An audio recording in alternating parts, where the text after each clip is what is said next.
Hello, my lovely, lovely, beautiful souls. I am so happy, so excited to be back with another reading here. And this time, these are messages from Ascended Masters. I've been getting a lot of messages, a lot of downloads from this collective, particularly. And so I wanted to just devote some space and some time to kind of delve into these messages here. Very near and dear to my heart as well. I love working with Ascended Masters, beautiful spirits. Just, oh my gosh, they are amazing. So to commemorate the Ascended Master reading, I have my Buddha statue here, love very much. And then I have my beads over here. So all ready to go. We have different colored crystals for kind of the rainbow to be represented there. But there are 4 piles today. There were 4 specific Ascended Masters that came through to me as wanting to share today. So I'm going to honor that. Typically I do 3, but today it's 4. And the first is actually going to be this raw clear quartz crystal. Love this piece. Give you some time. Tune into the energy of the crystal. It helps me, I know, when I go to my pick a card readings. If the reader holds them up for a little bit longer so I can meditate on each energy. And then we also have this zeolite right here. Beautiful zeolite. I love this piece. Very good and helpful for doing soul retrieval and past life meditations. If you're doing past life work or if you want to remember your past lives, then this is going to be a good stone for that. That's why I got it, at least. Has many other purposes, but those are the 2 that really caught my eye. So there's the energy for that one. And then we also have, for pile number 3, this smoky quartz crystal. Love smoky quartz. It is so beautiful when you hold it up to the sun.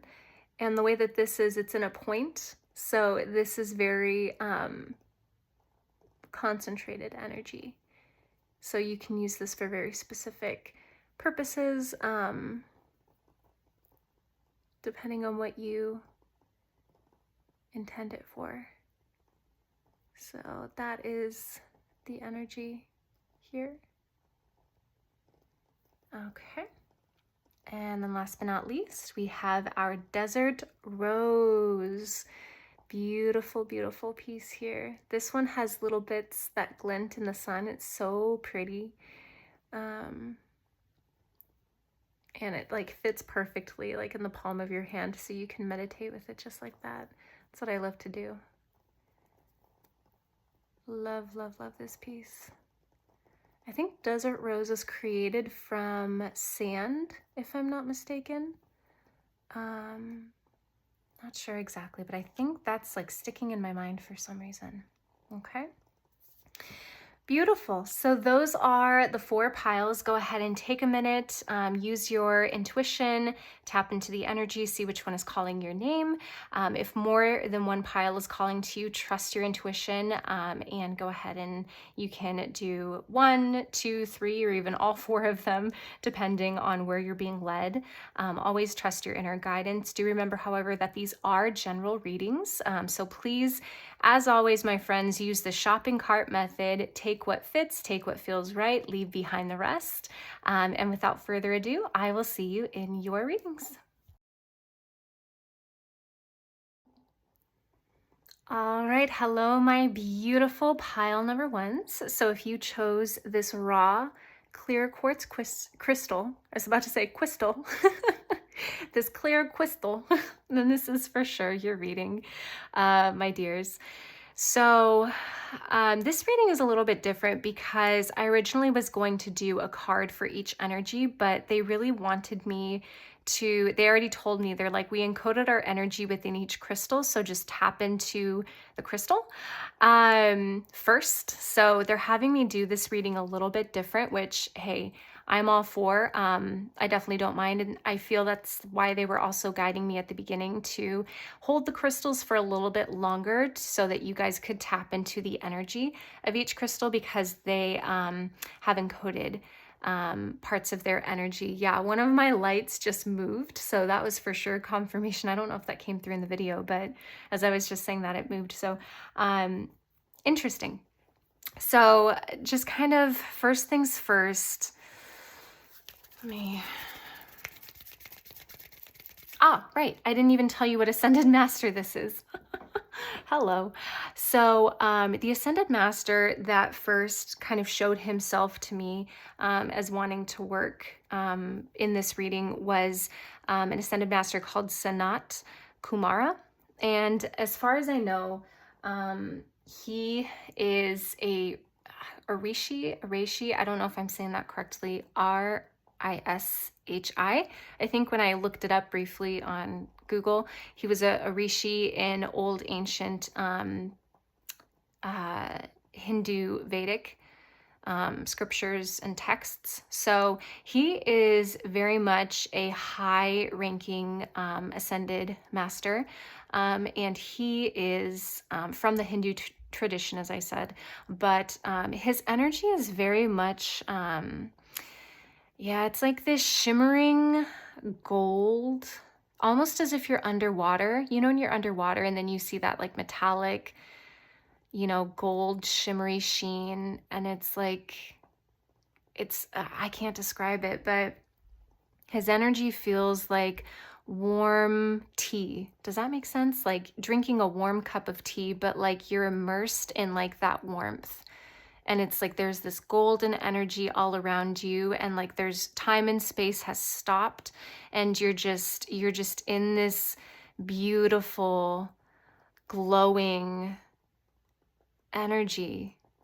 Yeah, and it's like water around you, but there's no sound. There's just beauty. There's just beauty, and there's no need to do anything. It's just being, if that makes sense. Yeah, so many chills. Wow. Okay, so sorry, this is really powerful energy. So I'm actually gonna grab no, actually this one. Okay, I'm gonna grab my grounding crystal, and I'm gonna just place it in my lap to kind of help to ground me a little bit. This is beautiful energy, but it's like, it's strong. It's very, very strong. So Sanat Kumara is, the first thing I heard when I was kind of tapping into his energy, like I was saying before, is it's like this watery type of energy. So water is coming through here very, very much. Yeah, there was, did you see, maybe you didn't see that, it was out of frame, but another one of my string lights just moved. So I had like placed stickers on them so that they could like show up nicely in the frame, but obviously that's it's not working out. It's all good. But water is coming through here. So it's very much like this energy of flowing, of letting go, of, oh, okay. Yeah, so it's about attachments he's coming through with. So he's coming through to talk about the fact that a lot of us have attachments to unhealthy parts of ourselves, and we resist those unhealthy parts of ourselves, but at the same time, because we focus so much on them, we grow attached to them, and we become self-identified with our pain, self-identified with our traumas, self-identified with our ego, our shadow. And the point is not to self-identify with any sort of projections, is what I just heard, but the point is to be able to pull in your soul and to just be. Yeah, that's what I was saying earlier. Okay, that's why I was saying earlier, it's not like there's anything to do, it's just you're just in this beautiful energy, just being. And I feel like that's what he's coming through with. It's this energy of like, no, you don't have to prove anything. You don't have to take anything on. You can let go of anything that doesn't serve you, let go of anything that you don't need. And attaching also to the good parts of ourselves. We can allow ourselves to kind of detach from any type of personality trait or attribute or way that we might view ourselves, or the projections from other people that we've taken on that we now identify with. He said we can let all of that go, and it's almost like we're water, just flowing. Yeah. And yeah, it's like this energy it's like constant, it's flowing, it's moving. It's like that is us. Yeah, exactly. Okay, so water, what happens when you don't allow it to breathe and move? It becomes stagnant, and then it turns green, and then it starts growing algae, and then it becomes undrinkable for humans, at least, right? And so he's showing that we need to be constantly flowing our energy, constantly moving our energy throughout our bodies. And this is also going to help because sorry, it's just a lot coming through. So basically what he's saying is when we self-identify and when we ruminate, he's using the word ruminate, when we ruminate on these negative aspects of ourselves or these attributes of ourselves that we identify with as our 3D personality, our 3D ego, that creates kind of like, he's showing me like grooves in a record, if that makes sense. And so the more that you think on something, what you focus on grows, but the more that you think the thought, or the more that you think about your perception of a shadow aspect that you have, or the more that you think about a particular trauma, he said, without actually allowing the energy to flow, it forms grooves like in a record. So what he's saying here is that we need to be able to work with the energy, and that comes through meditation. Yeah, breathing. He's showing breathing, and he's equating the breathing to water, if that makes sense. So it's like the water flowing through the river. It's like there's this constant.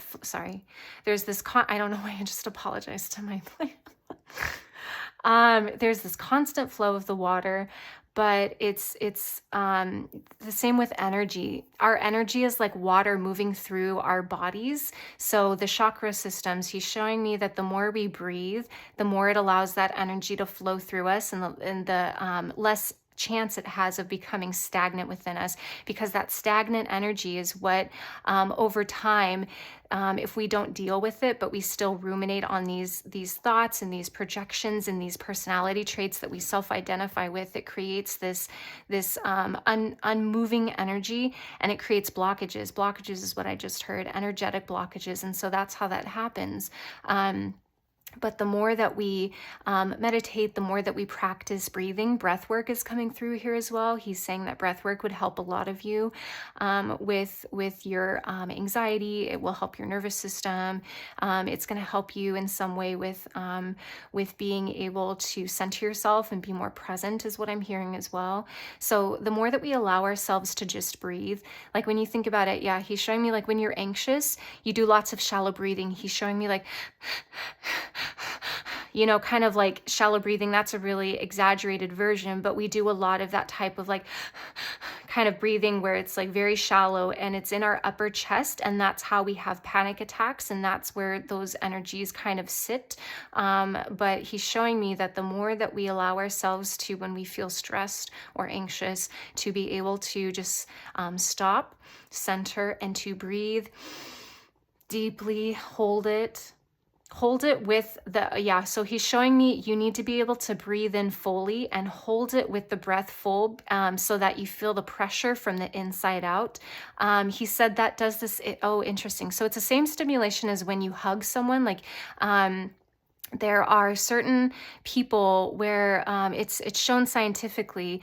It started out with autism, but when you hug someone with autism, it calms them down. And it's the same with any person. Scientifically, it shows that when you hug someone, or when someone hugs you rather, there are endorphins that are released. And so he's showing me that when you hold that breath at the height of when you breathe in, and then when you hold that breath without letting go of it right away, you feel that pressure from the inside out. And so it stimulates, that pressure stimulates your energy, and it has that same effect, that same endorphin relieving effect as if someone was hugging you.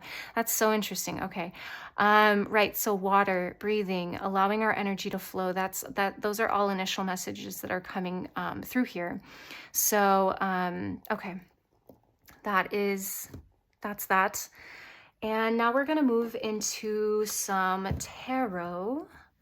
And my energy is like, even when I talk normally, my tone is a little bit lighter. It's a little bit higher, if that makes sense. But tapping into this energy, at least, it's causing my voice to lower for whatever reason. It's causing me to speak a little bit more slowly as well, which is super interesting. So that's just also something that I'm noticing. So Sanat Kumara, you may want to call on him, especially, if you deal with a lot of like rapid thoughts that you think, if you're a chronic overthinker, if you're constantly going all the time mentally, this is definitely a spirit, an ascended master that you're going to want to call on and invite in. And you have to allow him to work with you. It's not enough just to call in his presence. You need to actually say that you allow him, you receive his healing, you receive his gifts.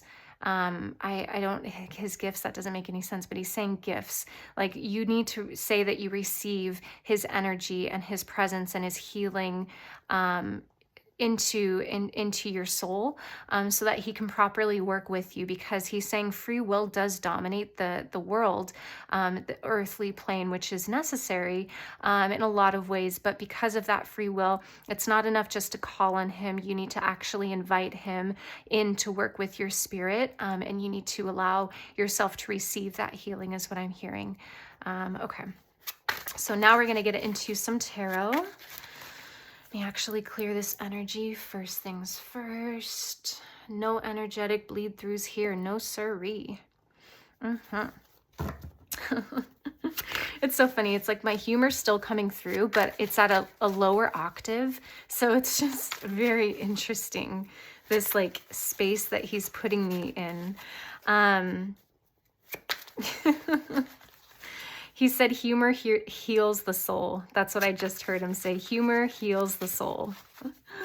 Okay, so Sanat Kumara. Messages that you would like Pile 1 to know, please. Messages that you would like Pile 1 to know, please. Mr. Kumara, if I may call you that. I don't know why that just popped into my mind. Mr. Kumara.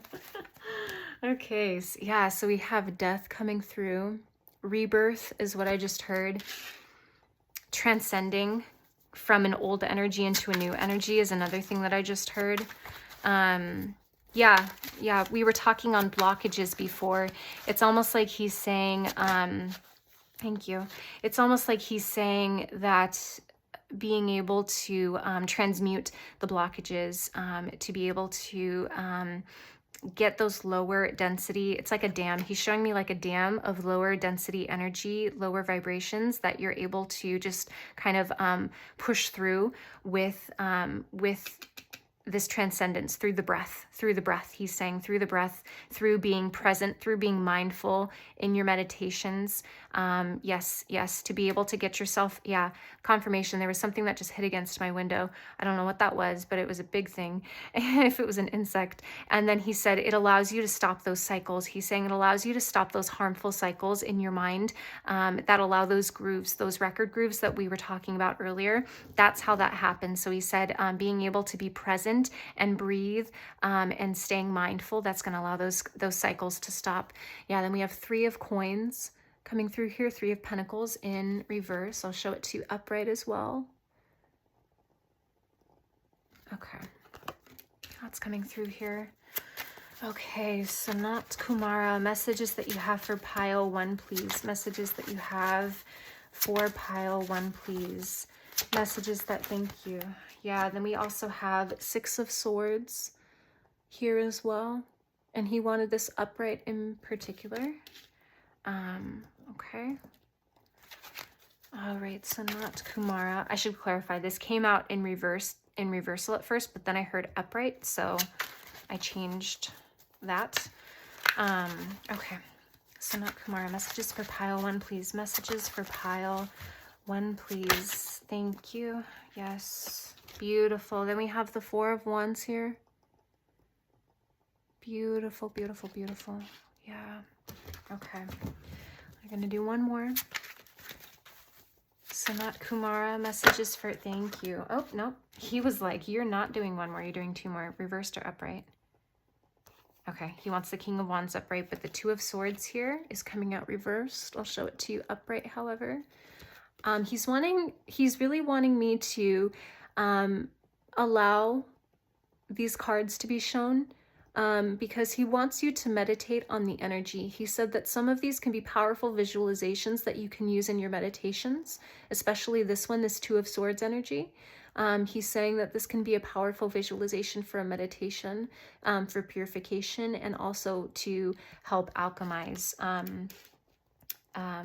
some heavier energies that you may be working through right now with your shadow work. And then we have King of Wands that he specifically wanted upright over here. And again, I'm just going to take a couple seconds more than I normally do to show you this because he really wants you to get the energy from each card there. Okay.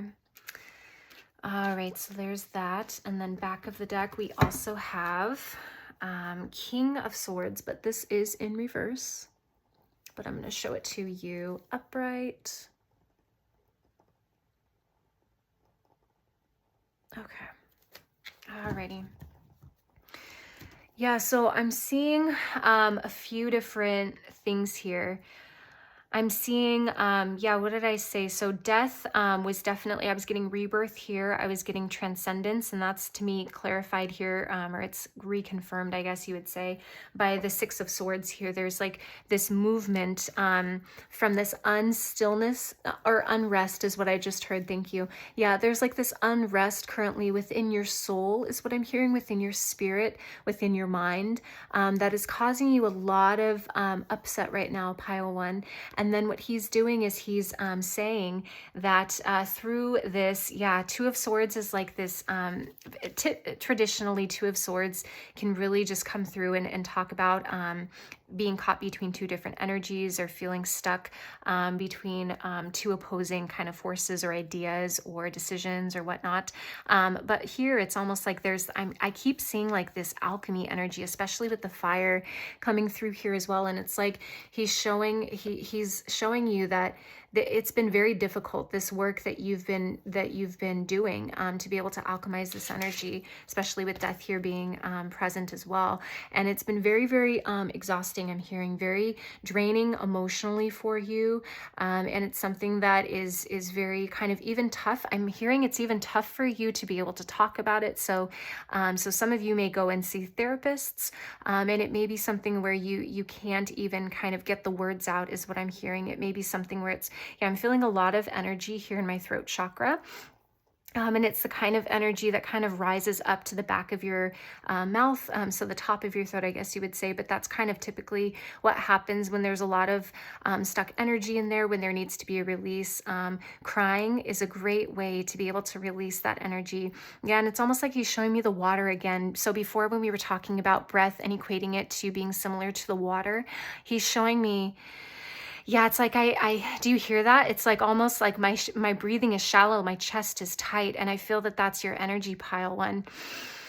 Yeah, there's this like tight chestedness. There's like this shallow breath where stopping yourself, centering yourself, being present, and just taking a few deep breaths in is really going to help you a lot energetically. And that oxygen to the brain is also going to help reset your mind as well. And it's really going to help calm you down and really, really help you in those very stressful or triggering moments is what I just heard. But yeah, it's almost like he's equating the tears as the water before. So oftentimes in our culture especially, it's seen as kind of like a weak thing or a negative thing if you cry, especially men. And I'm being pulled to say this specifically for any men who may be watching. You definitely have that cultural message that's kind of projected out, where it's like strong men don't cry, only weak men do. And it's like, okay, well, it's seen as something negative to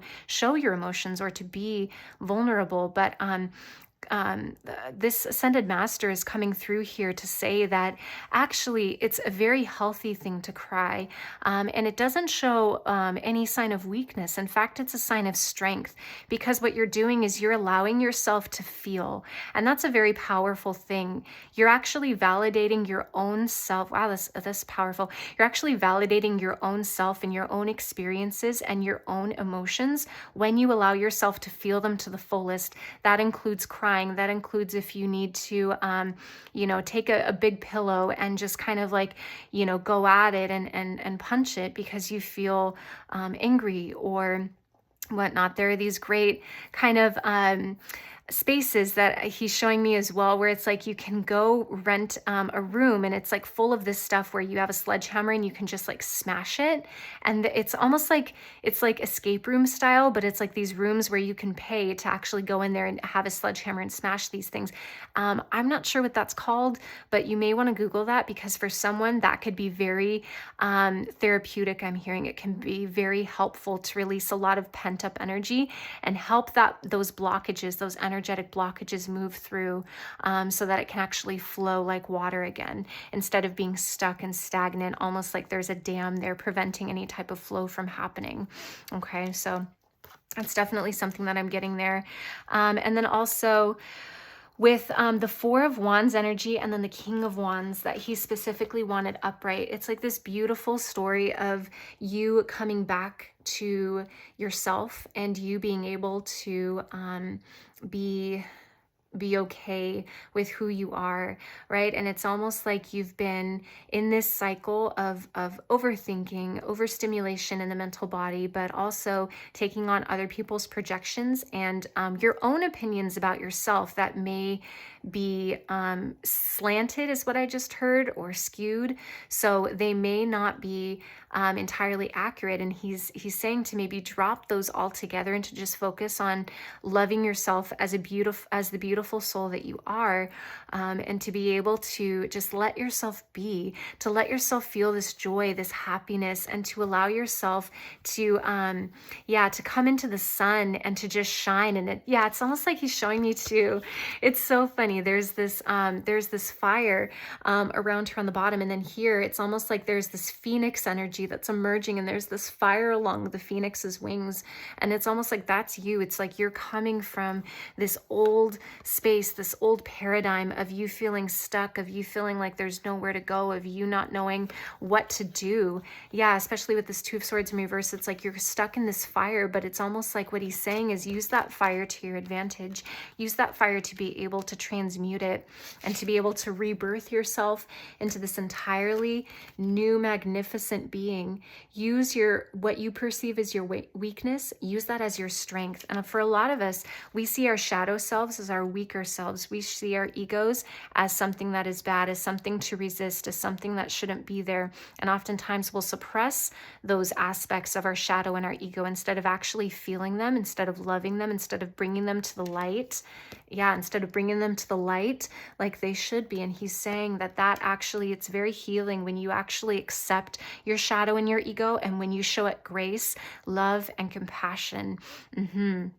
And then what you do is you actually allow that, he's saying invite. He's saying invite your ego, invite your shadow into this alchemy process with the fires to be able to transmute into this beautiful energy here. And it's like, it's almost like, over here, this is you. And it's like you've been so concerned kind of with other people's projections onto you, and you used to not be affected by it, but I'm hearing recently for a lot of you. So maybe when you were a child, yeah, when you were a child, actually, you used to kind of show yourself as who you were and you didn't really care what other people thought of you. But it's almost like as you're getting older, you're really taking on other people's projections. And yeah, and I'm hearing self-conscious. A lot of you are becoming more self-conscious as you're getting older. And he's saying that that self-conscious is because you're attaching yourself to other people's opinions and projections, and you're self-identifying with those attributes instead of letting all of that go, just focusing on your soul. And your soul is really just pure love manifested.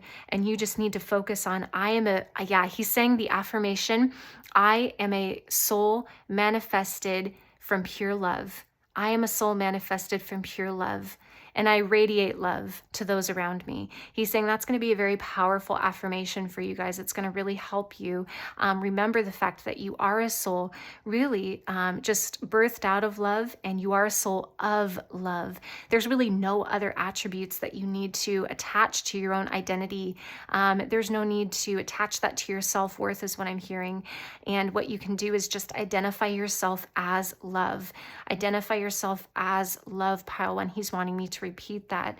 Very, very important, okay? Yeah, and it may be really hard for some of you to accept that message because, again, I'm feeling very like, it's hard for me to breathe right now. I'm feeling a lot of pressure in my upper chest. And so for a lot of you, number one, that can be where your blockage is in your upper chest. There's a lot of energy that I'm feeling there that may have created some stuck places within your energetic body.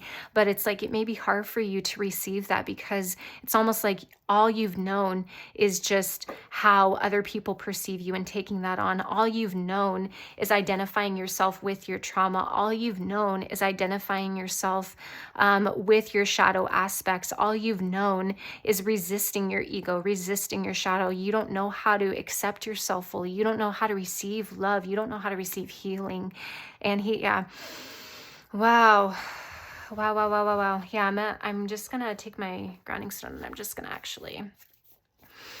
So he's coming through to say that it is okay, pile one. It's okay. And yeah, I'm wanting to cry here as well, because I'm feeling your energy, and it's, there's a lot here, right? And there's a lot that you feel, and he's saying that everything you feel is valid. And you validate yourself, you show yourself acceptance, you show yourself love when you allow yourself to feel all of your emotions to the fullest as they are. And that includes crying, that includes whatever way it manifests itself, whatever feels true for you, he's saying. But allow those feelings to come up so that they can properly be processed, so that you can rise up from the ashes as this beautiful phoenix and have this celebration moment here, coming from unstill, unrest, choppy waters into this calm oasis is what I'm hearing. He wants to take you to this calm oasis, okay? So that's definitely coming through here as well. Whew, there was a lot there.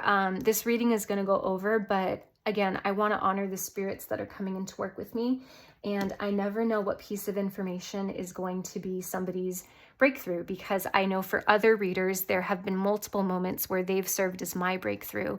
And I'm eternally honored and grateful for those souls for being present and for channeling those messages to me, because it's exactly what I needed to hear at that moment. And so I want to potentially do the same for other people. So I never want to skip any type of messages that I'm hearing. I never want to cut them short. So let's go ahead and okay. Sanat Kumara, messages for pile one, please. Almost. Sanat Kumara, messages. Take it? Yes. Okay. Upright, he says, signs from spirit with love. Yeah, he's saying pay attention to signs. You may have little birds that visit you. I'm also holding this up extra long too. He wants me to focus on the energy of these cards as well. Yeah, so he's saying you may see little birds outside your window. You may also see feathers on the sidewalk, or feathers that your guardian angels or your spirit guides will leave for you. He's saying pay attention to those signs, because they're from everyone. He said they're from all of us with love, is what I just heard. From all of us with love. That's beautiful. Any synchronicities, he's saying as well, numbers could be synchronistic for a lot of you. Like if you see master numbers, 11, 11, 22, 33, 44, 55, 66, so on and so forth. He's saying that those could be signs as well, from the Ascended Masters specifically. But synchronicities in general, it's a reminder, he said, that you have a support system, a spiritual support system. Pay attention to those synchronicities, because they can give you, it's your spirit guides coming through to want to give you a sense of comfort, saying like, hey honey, we're here. Yeah, that just came through for somebody specific. I don't know if there was a passed on loved one who used to call you honey specifically, but that just came through. Also, Sweet Pea is coming through. That's going to be for someone specific, a specific confirmation. But yeah, it's like specific spirit guides and ancestors. It's their way of comforting you, of reminding you that you're not alone, and reminding you that you have a support system. Okay, so that is very, very important coming through here as well. So Sanat Kumara, messages for pile 1, please. Messages for pile 1, please. Ooh. Too many, sir, too many. Messages for pile 1, please. Almost. Messages for pile 1, please. Messages. Take this one? Yes. Okay. Yeah. Action, movement is needed, but he's not telling me 3D action. He's telling me energetic action, energetic movement. Like I was saying before, being able to break up that stagnant energy so that it doesn't stay stuck within you, but it allows that energy to actually move through you, and it releases that blockage. And again, that's through breathing, that's through crying, that's through feeling your emotions to the fullest. That's going to be through meditating. Yes. Also visualizing, he was pulling me towards this visualization of the Two of Swords in particular. Visualizing the flames, violet flame from Saint Germain is going to be a very powerful meditation for you. There's a lot of them. If you just search it, it'll come, a lot of them will come up. But the violet flame from Saint Germain is a very powerful alchemical flame that helps to transmute those denser energies, those tougher energies. So that's going to be a very powerful visualization and meditation for you to do as well. He's coming in with that too. Saint Germain is another ascended master as well. So he may be coming through to, yeah, he's giving me confirmation chills. He's coming through to want to work with you as well through this particular, he said, leg of your journey. And I almost just got like a relay race. So it's like your healing journey. It's like a relay race of different chapters. And he's coming through in this leg of your journey to be able to help work with you. So that just came through as well. All right. Oh, and then this one just came. That was the weirdest way that came through. So we have dimensional gateway here. Number 33, master number here, which is just confirmation. And I believe this is the outline of Yeshua or Jesus. So Yeshua or Jesus may be coming through to want to work with you as well here. But yeah, it's like this dimensional gateway. It's like I'm being shown you coming from this very stuck energy into this very calm oasis, like I was saying before. But it's like you're being able to transcend time and space by being able to heal yourself from the inside out, is what I'm hearing. And I'm able to breathe a lot easier now. So I feel that if you do apply these things that he's talking about, it's going to affect you very quickly in the most positive ways, what he's saying. So that was just a very specific confirmation as well. But with dimensional gateway, it's like, yeah. And what did I say before? He was saying to invite an invitation. He was saying to invite your shadow self, invite your ego to be able to go on this journey with you. Invite your shadow self and your ego to join you in these violet flame meditations so that you have their consent and they're not resisting the process, is what I'm hearing, because they're manifested energies in their own right. And so they can often resist if they're met with resistance on your part. It's like the energy receives and it acts the same as what, no, how am I going to say this? It's like the energy responds to how it receives the energy. So if you meet the energy with resistance, it will respond with resistance. If you meet the energy with love, it will respond with softness, receiving, and it will respond in love. Does that make sense? Yes. So that's what he was trying to say. Okay, one more, please. Sanat Kumara, messages for pile 1, please. Messages for, oh my gosh, there we go. Messages for pile 1, please. Thank you. Yeah. So then we also have leadership, answer the call. Yeah, exactly. So I'm getting for a lot of you, there's like this this answer the call is, yeah, so leadership. I'm getting for a lot of you, you're breaking ancestral karma right now. And so it's almost like you're leading your family. You're leading the charge is what I just heard. Yeah, and especially with this, like this torch, and she has a ring of keys in her hand. It's like you have the keys in your hand. You have this leadership ability of being able to transmute these very dense lineage karma. That didn't make sense. You know what I mean? Like, whatever. But answer the call in the sense that you've been feeling pulled to do this work for a while, but it's almost like I feel this like repressing, like I'm afraid to look at this energy. I don't know where to start. I don't know how to begin for some of you. For others of you, it's just like, I don't want to look at this energy, but it's almost like answering this call of like, start with what you have, start where you are with what you have is the message that he's coming through with.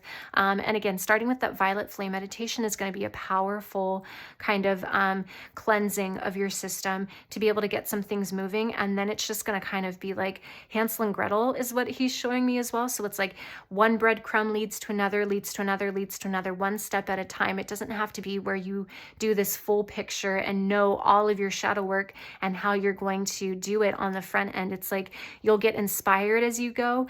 And then also with spirit, with the synchronicities, they will plant things in your path that lead you to your next step is what I'm hearing, okay? It's very powerful as well. Then we also have letting go, time for release. Exactly. He's inviting you. He's inviting you to let go of everything that you don't need, pile 1. And this is a very powerful visualization that you can use in a meditation as well, as what he's telling me. Just visualizing all of these leaves that you do not need, just falling away, and then being able to allow new leaves to grow, new ideas to grow, new thoughts to grow, new ways of being to grow. Okay. Beautiful. Okay. Sanat Kumara, messages for pile 1, please. Oh, I didn't cleanse my deck here. Okay. Thank you. Yes. So number 42, we have be magnetized. Oh, this is gorgeous energy. Yeah. And he's showing me it's almost like when you rebirth and you transcend from the old way that you once were to this new phoenix energy that he was showing me over here. It's like you become this beautiful aura of a person, this beautiful spirit that just glows and gleams from the inside out. Yeah, it's funny. Okay, he's saying it's not an accident. He's saying this is a synchronicity within the reading too. I was talking about this gold energy, and it's almost like this gold energy I was feeling at the beginning of the reading. I felt like it was like I was in water, and it felt very bright, very like this gleaming gold, warm energy around me. And he's saying that I was actually feeling your energy as well, that this is the energy of your soul, pile 1. This is the energy of your higher self, right? This is the energy of you.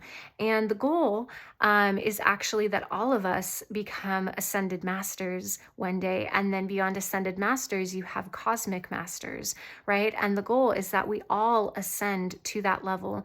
How long the journey takes is up to us, but it's like this is your soul's highest vibrational energy right here, and it is just beautiful energy. And he's saying that that's what you're meant to come into, that's what you're meant to alchemize yourself into.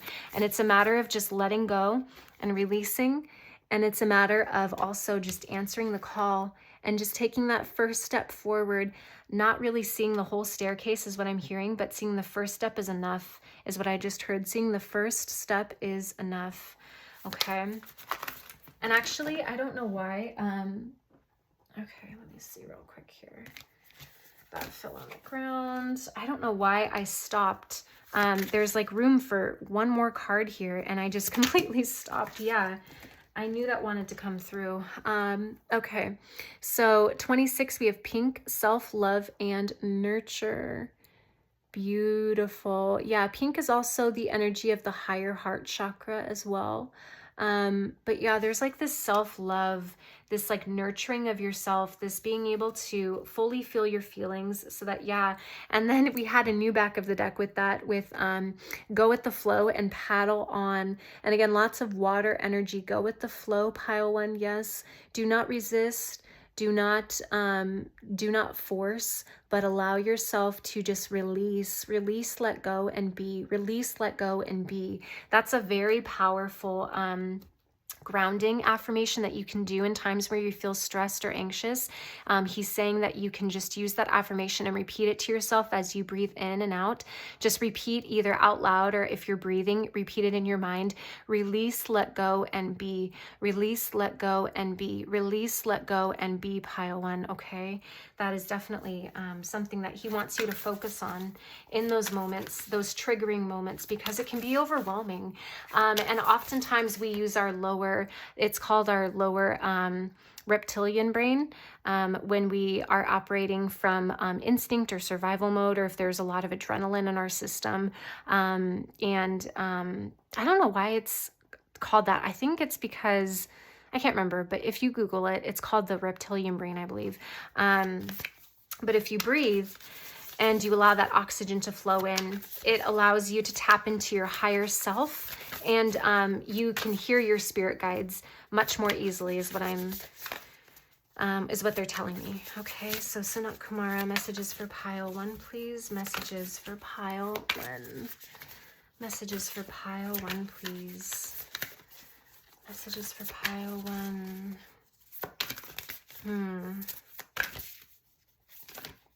Oof. It's like hard to shuffle these cards as well. The energy feels very stuck. I'm not surprised, because we were just talking about blockages. There's a lot of cards that are rising quickly, but they'll just go back into with the rest of them, with the flow. Yeah, interesting. Maybe we'll just cut the deck. Let's see. I'll try it a little bit more. Oh, there we go. Yep, those two. Okay. No. As soon as I said that, he was like, no, that's okay. You don't have to do that. Okay. Oh, wow. Okay. Confirmations on confirmations here. So first things first, we have number 14. Honor the cycles. Yes, and you see how there's a figure 8 here and the different cycles of the moon. So this is definitely divine feminine energy that wants to help you as well. Any divine feminines that you work with are going to be great for helping you to release these blockages also. But yeah, also honoring the cycles of yourself. And this is part of the self-care and the nurturing that they're coming through with as well. It's like being able to honor your energy, being able to feel your feelings, honor where you are. Don't suppress, don't reject yourself, is what I just heard. Don't reject who you are, pile one, but honor. If you feel tired, don't resist it. Don't feel like, man, you're so lazy. Like, why can't you get anything done? It's not even that much. Like, why can't you do more? Why can't you be better? Or if you feel like you're feeling like you don't want to like move a whole lot, right? And you feel like you should be doing something and you should be acting. And then you are hard on yourself, like, oh, why can't you do anything? Why you should be up right now. You should be doing things, but instead you're not doing anything. What's the matter with you, right? And it's a self-rejection energy that's coming through as well. He's saying that it's very important to release all of that. And it's much easier said than done, but being able to stay present and to accept everything as it is. He said, being present and accept everything as it is. That's going to be two very helpful steps. And being able to work with the energy and honor the energy instead of fighting against what is, he said. It's no use to fight against what is. You need to honor the energy taking place and flow with it so that you can change it. Okay. Then we also have honor the lineage. So yeah, number 20 coming through here. So this is just reinforcing what I was getting before about a lot of you are breaking ancestral chains right now. You're working through a lot of ancestral karma. So an important message for you, Pile 1, is a lot of these feelings are not even your own. You are a very powerful soul that signed up for a very difficult life mission to transmute these ancestral karmic chains, which is no small task, might I add. A lot of souls are not able to do this work, but you signed up for this task and it's very difficult, but I'm hearing that you're working through it, you're doing it, and you will do it, and you'll do it with flying colors is what I just heard. But you're able to transmute this energy for the rest of your family. And it's like you agreed to incarnate here on earth. I did a goddess reading recently, and this message came through in one of the piles there. So if this message resonates with you, definitely check out the goddess reading. There's for sure a pile in there for you. But a similar message is coming through here as well, where it's like you chose to incarnate here on this earth and dress up as this character, right? Shakespeare said, all the world's a play, all the world's a stage. And it's so true. We are just dressing up as characters, playing out different patterns and core energy patterns and roles to be able to help each other grow and evolve. And ancestors in the past have not been able to transmute this energy is what I'm hearing, but it's like you're the first one to step out and to go. You're the first one to actually do something about it. And to rise up from that denser energy and to flow with it so that you can actually allow peace and freedom and happiness to be within your lineage once more is what I just heard, which is just beautiful. Such selfless energy here as well with that. Yeah, and then we have number 4 here on the back of the deck, retreat and recharge. So this is definitely kind of like hermit energy that I'm getting here as well. But Pile 1, it's very important for you to honor the way that you feel. And I am feeling for a lot of you, you feel exhausted, you feel tired, you feel spent, you feel drained. It's very important to allow yourself to just be, give yourself some loving tenderness is what I heard. Give yourself some loving care, a little TLC, and allow yourself to just curl up in bed, right? Watch, have a weekend where you do nothing, but maybe watch some of your favorite movies, go on a nice walk, maybe do a bit of like painting, or some of you may play instruments. I'm hearing music is very healing for a lot of you. Listening to music is a big way that a lot of you will transmute pain and to heal a lot of this energy that I'm feeling here. So that's going to be very, very important for a lot of you. But yeah, just giving yourself permission. Yeah, give yourself permission to rest. Give yourself permission to recharge, right? Instead of feeling... It's like instead of resting, but it's like you're resisting it. You're feeding these negative thoughts in your mind of, I shouldn't be doing this right now. How dare I? I'm so lazy, like I can't do anything right. Yeah, my voice just cracked there when I was saying that as well. So it's like that's definitely some of your inner thoughts, but being able to instead meet it with love and say, you know what? I feel really tired right now. I feel very exhausted. And I'm going to honor myself. I'm going to love myself, and I'm going to just allow myself to rest, right? And to not force or fight what is your natural cycle, right? Very, very important, Pile, and very important. So, Sumat Kumara, messages for Pile 1, please. Messages for Pile 1, please. Messages for Pile 1, please. Messages for Pile 1, please. Almost. Thank you. Okay. Yeah, okay, beautiful. We have gratitude here. If you want to, you can't even see that, so I'm just going to read it to you. If you want to turn your life around, try thankfulness. It will change your life mightily. Gratitude is a powerful kindness energy. Exactly. What did I say here with the self-love? Yes, absolutely.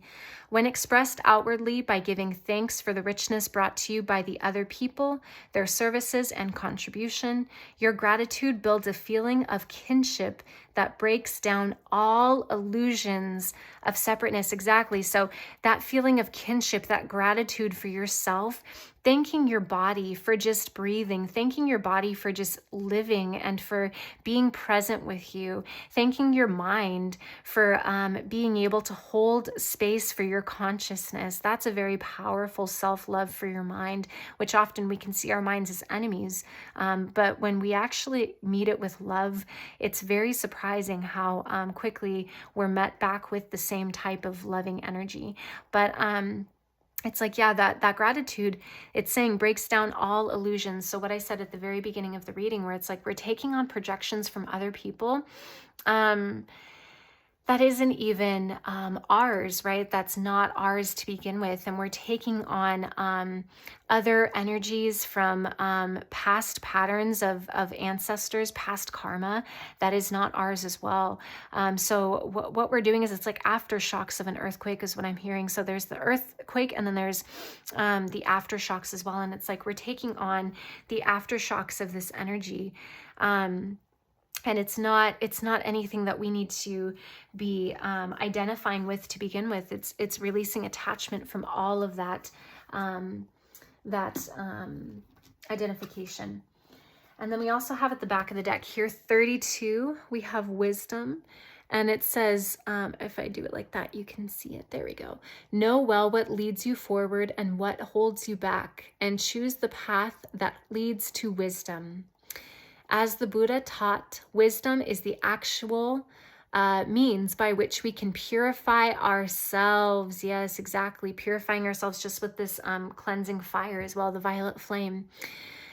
Just knowing this brings calmness and then faith, and eventually it brings truth to light. Exactly. Talking about this calmness energy, bringing the truth to light. The truth, pile one, is we need to release these illusions, these projections. And the truth is that we are souls born from love, and we are souls of love. We are souls of love. There is nothing more that we need to identify with. We are souls of love and nothing more, okay?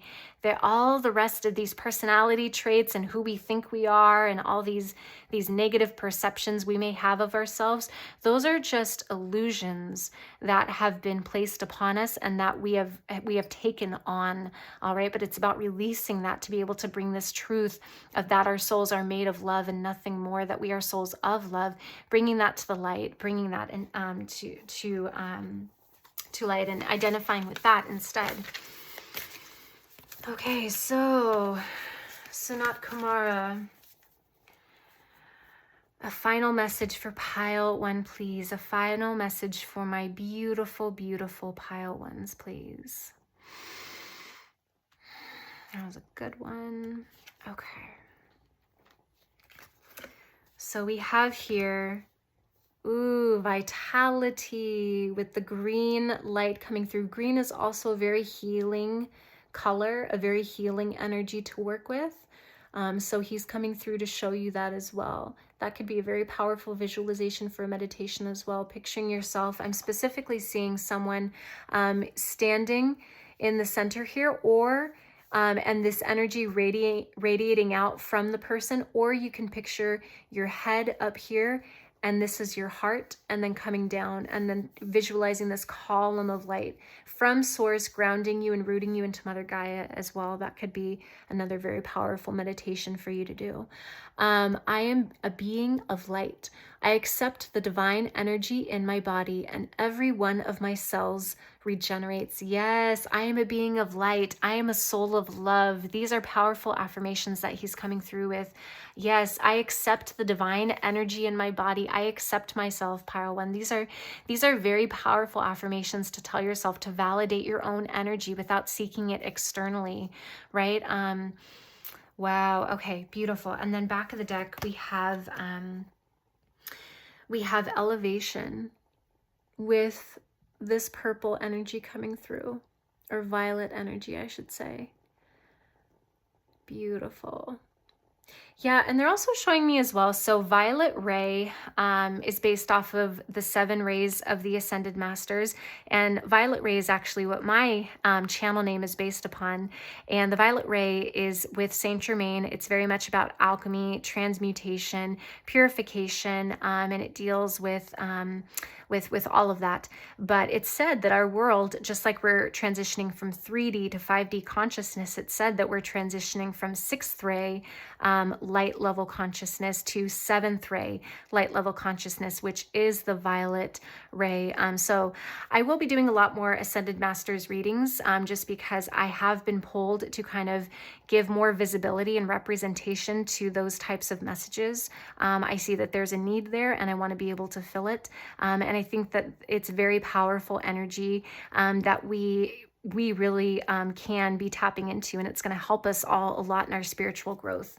But it says here, I free myself from fear and trust the universe. I direct my thoughts to the beauty inside and around me. I use my spiritual strengths and knowledge to create light, and I rise above all doubt. Yes, yes, yes, yes.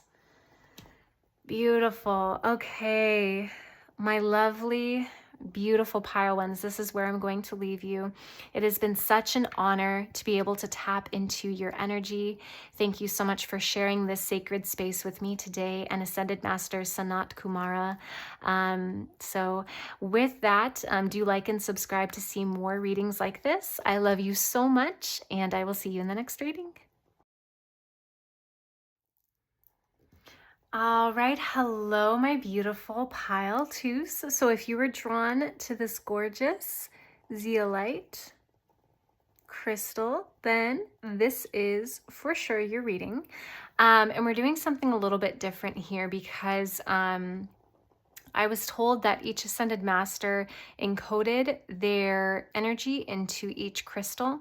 So I actually don't have a specific card to really pull from the energy this time. They're wanting me to actually just use the crystal to channel for a minute. And that's why at the beginning they wanted me to hold the crystals up for extra long. It's because, like I said, they encoded their energy into them. And so from that, that's how they were going to be speaking to you all to be able to know which pile or piles you are drawn to.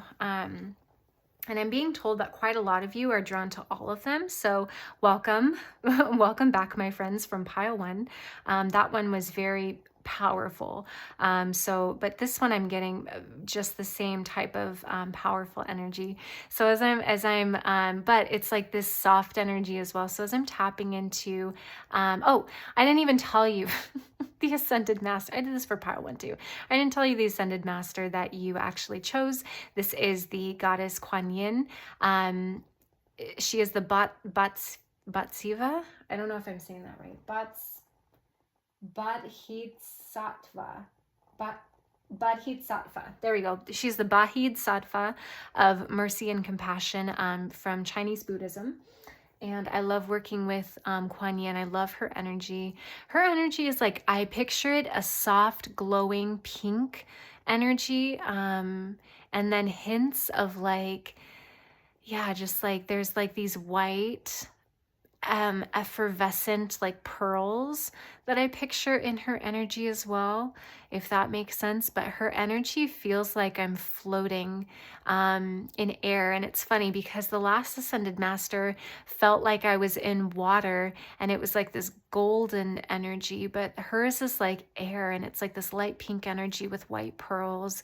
And there's like hints of almost like this like reddish energy toward like the edges, but it's like this dark, like it's almost like a deeper pink, light pink, and then it kind of merges into like this deeper pink on the outer edges. But yeah, she's a very soft, warm, like fuzzy, cozy energy is like the best way to describe her. But the first thing that I'm really getting from her is yeah, so I just heard, I don't know the Rumi quote, but it's basically the quote where he talks about the cracks are where the light shines through. And then she's showing me a mosaic. Okay, so do you guys know like the stained glass mosaics where it's like different shards of glass and they're different colors? And then when you put them together and you shine them against the light, it's like this brilliant, brilliant energy coming through. I just heard, what is that song? Bless, bless the broken path. No. God bless the broken road that led me straight to you.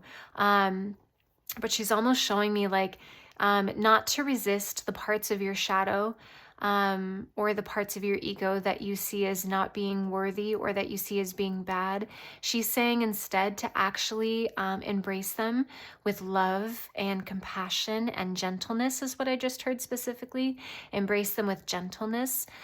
Because that's actually those cracks that our ego and our shadow self show us. They're actually great teachers that allow us to be able to learn very powerful lessons. But it's like they're showing us these opportunities is what I just heard, these opportunities for the light to come through where previously there wasn't any opening for that light.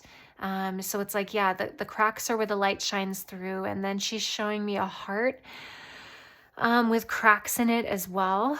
And I'm still having a lot of like energy in my upper chest, kind of similar to last pile. So some of you may be coming from pile 1 and continuing on from pile 2. But yeah, she's actually helping. Yeah, she's helping me, and she's okay, this is part of her message. She's allowing me to embody the energy to be able to prove a point. And the point is really that we need to find softness amidst the pain, amidst the discomfort. It's the same kind of principle in yoga where if you're holding a very difficult position, a very difficult kind of stance or energy, then the whole idea is that you find softness within the pose. And that allows your energy to become less rigid and your body to become less rigid, so that you can actually have more endurance. And so you can hold the pose for longer. But it's the same thing emotionally is what she's saying. It's like being able to find this softness within the way that you respond. Yeah, the way that you respond. It's not reacting to situations or to triggers. It's responding to them. It's allowing your higher mind, is what I just heard her say. Allowing your higher mind to come through, and with gentleness being able to like hold, I'm hearing hold, to be with gentleness, being able to hold and hold space for that energy is what she just said. Being able to, with gentleness, hold space for that energy. How interesting. That's beautiful. Okay, something else that I'm getting to is that for a lot of you, you may be feeling a lot of tight energy, and she's saying that a good way to kind of release a lot of that is to be able to this is a popular technique. You might want to Google it, but I can't remember where this is from, but it's like take each part of your body and you tighten your hands really, really hard. You squeeze, and then you release. And then you focus on your upper arms and your shoulders, and you squeeze, hold, and then you release. It's like this is a very good way to be able to let go of a lot of that rigid energy, is what she's saying, so that you can actually allow your energy to become softer, more gentle, malleable, is what I just heard, and to be able to form this flowing river a lot easier. With your energy. So that's definitely something that she's wanting you to do. You can do that before bed, is what I'm hearing is going to be the best time for you to be able to do those sorts of like guided visualizations or meditations is right before bed. Do that with every limb in your body. That's going to be very helpful for a lot of you. Let's see what else from Kuan Yin. Mm-hmm.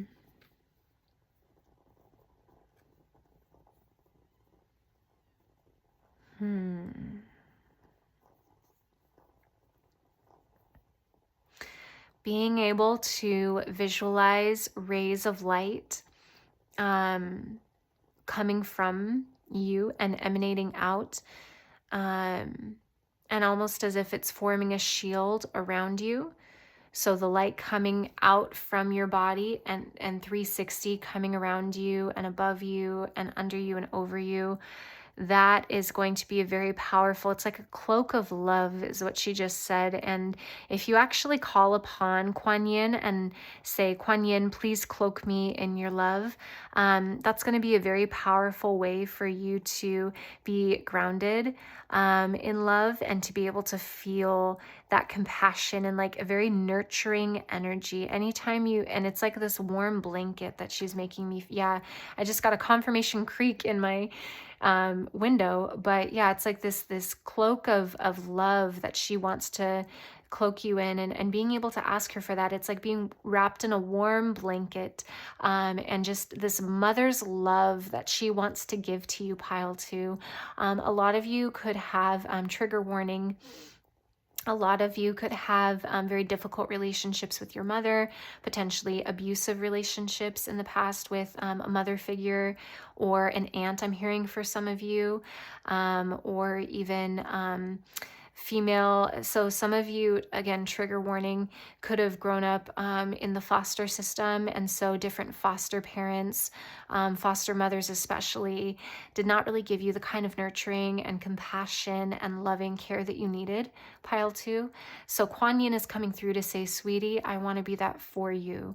And she said that specifically. She said, sweetie, I want to be that for you. So Kuan Yin wants to wrap you in this warm, loving, nurturing energy, acting as that blanket to be able to help you. So, okay, I think that's everything that I'm getting right now from her. But yeah, and it's funny, I was telling pile one, but it's like when I'm tapping into the Ascended Master energy, it's like my voice goes down an octave and I just feel more, I don't know, I get into this different headspace when I'm with the Ascended Masters. But yeah, definitely. I love that. It's like my humor still comes through, but it's like a different type of, I don't know, it's like a different energy when I'm with them. I was telling pile one as well, and she's calling me to say this too. We're all meant to be Ascended Masters. And that's part of what their teaching is as well. So Violet Ray is actually, the name of my channel is based on the 7th ray of the 7 rays of the Ascended Masters. And the Violet Ray is typically shown by Saint Germain. And that's where the violet flame comes in. And a lot of meditations use the violet flame for alchemy, to alchemize dense energies, and to be able to purify, cleanse. But that's, the Ascended Masters are something that I have been, called to be able to give representation to those types of messages, because they're spirits that I work with quite a lot, and I actually identify with them a lot. And so they want to come through and show us that we actually have everything we need within us. And there's no kind of master that is above you that you need to get the answers from. It's like they're trying to teach us that we have all the answers within ourselves, right? We're all meant to be Ascended Masters when we grow and evolve. And then beyond Ascended Mastery, there's what are called Cosmic Masters, which are kind of a level beyond Ascended Masters. And it's like we are meant to get to these areas, but the length of the journey depends on us, right? Which I think is so funny. They're like, the length and how you want it to take, that's ultimately up to you. But this is where we're all going. This is where we're all headed, is to this Cosmic Mastery space, even beyond Ascended Mastery. So that was just something, coming in hot. That was just something he wanted me to pull in as well. Are all of these reversed or upright? He's saying upright. Okay. I said he, didn't I? Kuan Yin. She said upright. So we have the Hierophant coming through. Okay.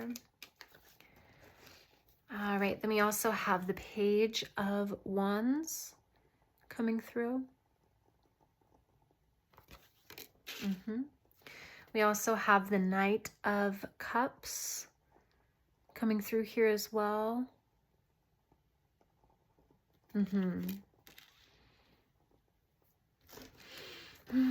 Okay, Kuan Yin, Goddess Kuan Yin, Ascended Master Kuan Yin. What messages do you have for pile? Oh my gosh, they just fell. What messages do you have for pile number 2, please? What messages do you have for pile number 2, please? What messages do you have for pile number 2, please? What messages do you have for pile number 2, please? Yes, yes. Okay. Yeah, and then we also have the 5 of coins, but it's in reverse, but I'll show it to you upright as well. Yeah, which is 5 of Pentacles in this deck. Yeah. Okay. So yeah, and with the 5 of Pentacles especially, she's really wanting me to bring this into, well, number 1, we see the mosaic, right? What I was getting at the very beginning, the light, the cracks over the light shines through and it forms this beautiful stained glass mosaic.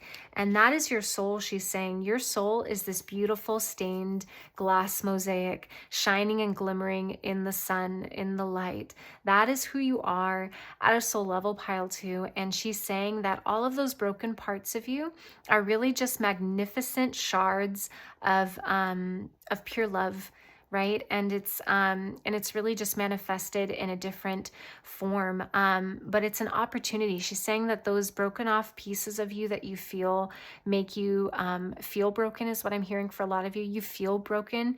You feel like defected is what I just heard, because of these broken pieces that are inside of you that are very, very tough to work through and to deal with.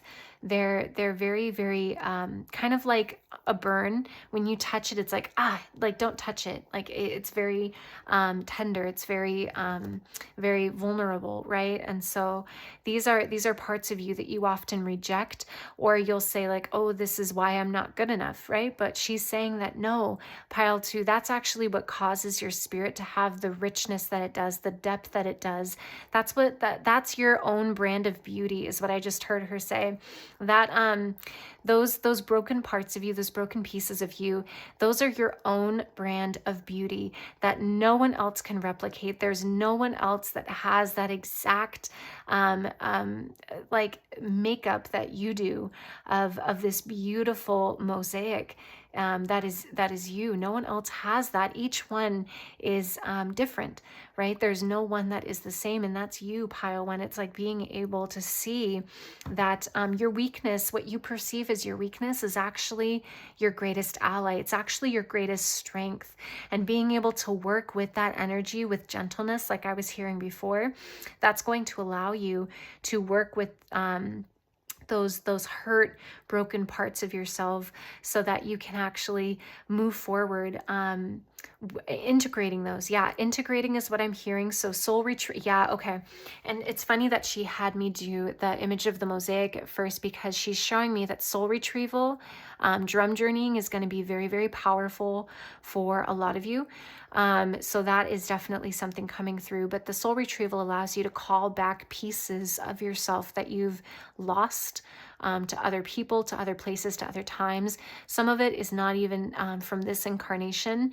A lot of it I'm hearing is also from past lives that you have, you've had your power taken away in past lives. You've had a lot of struggle happen in past lives. And so it's like that. This is a chance for you to recall and reclaim all of those pieces back to yourself.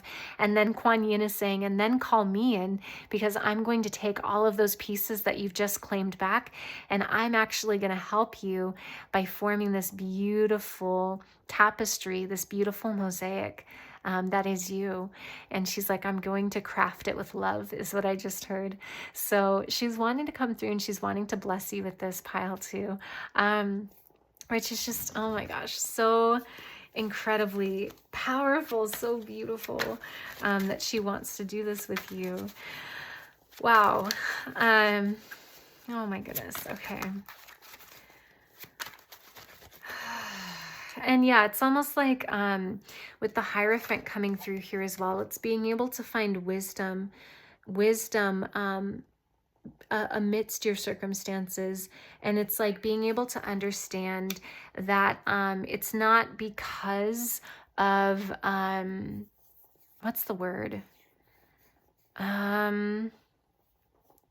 Oh, yeah, that's it. So it's not, how do I say this? Kuan Yin, please give me the words.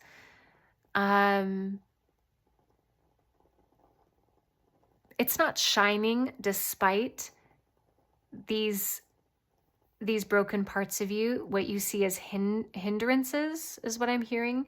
It's not despite these things, it's because of these things that you're able to have the depth to you that you do, the richness to you do, that your the colors in your soul shine as bright as they do, and as are dimensional as they are, if that makes any sense. So like in our light bodies, our auras, the colors in your particular aura and spirit, there's like a certain richness and depth to those colors because of these struggles that you've had to work through and transmute.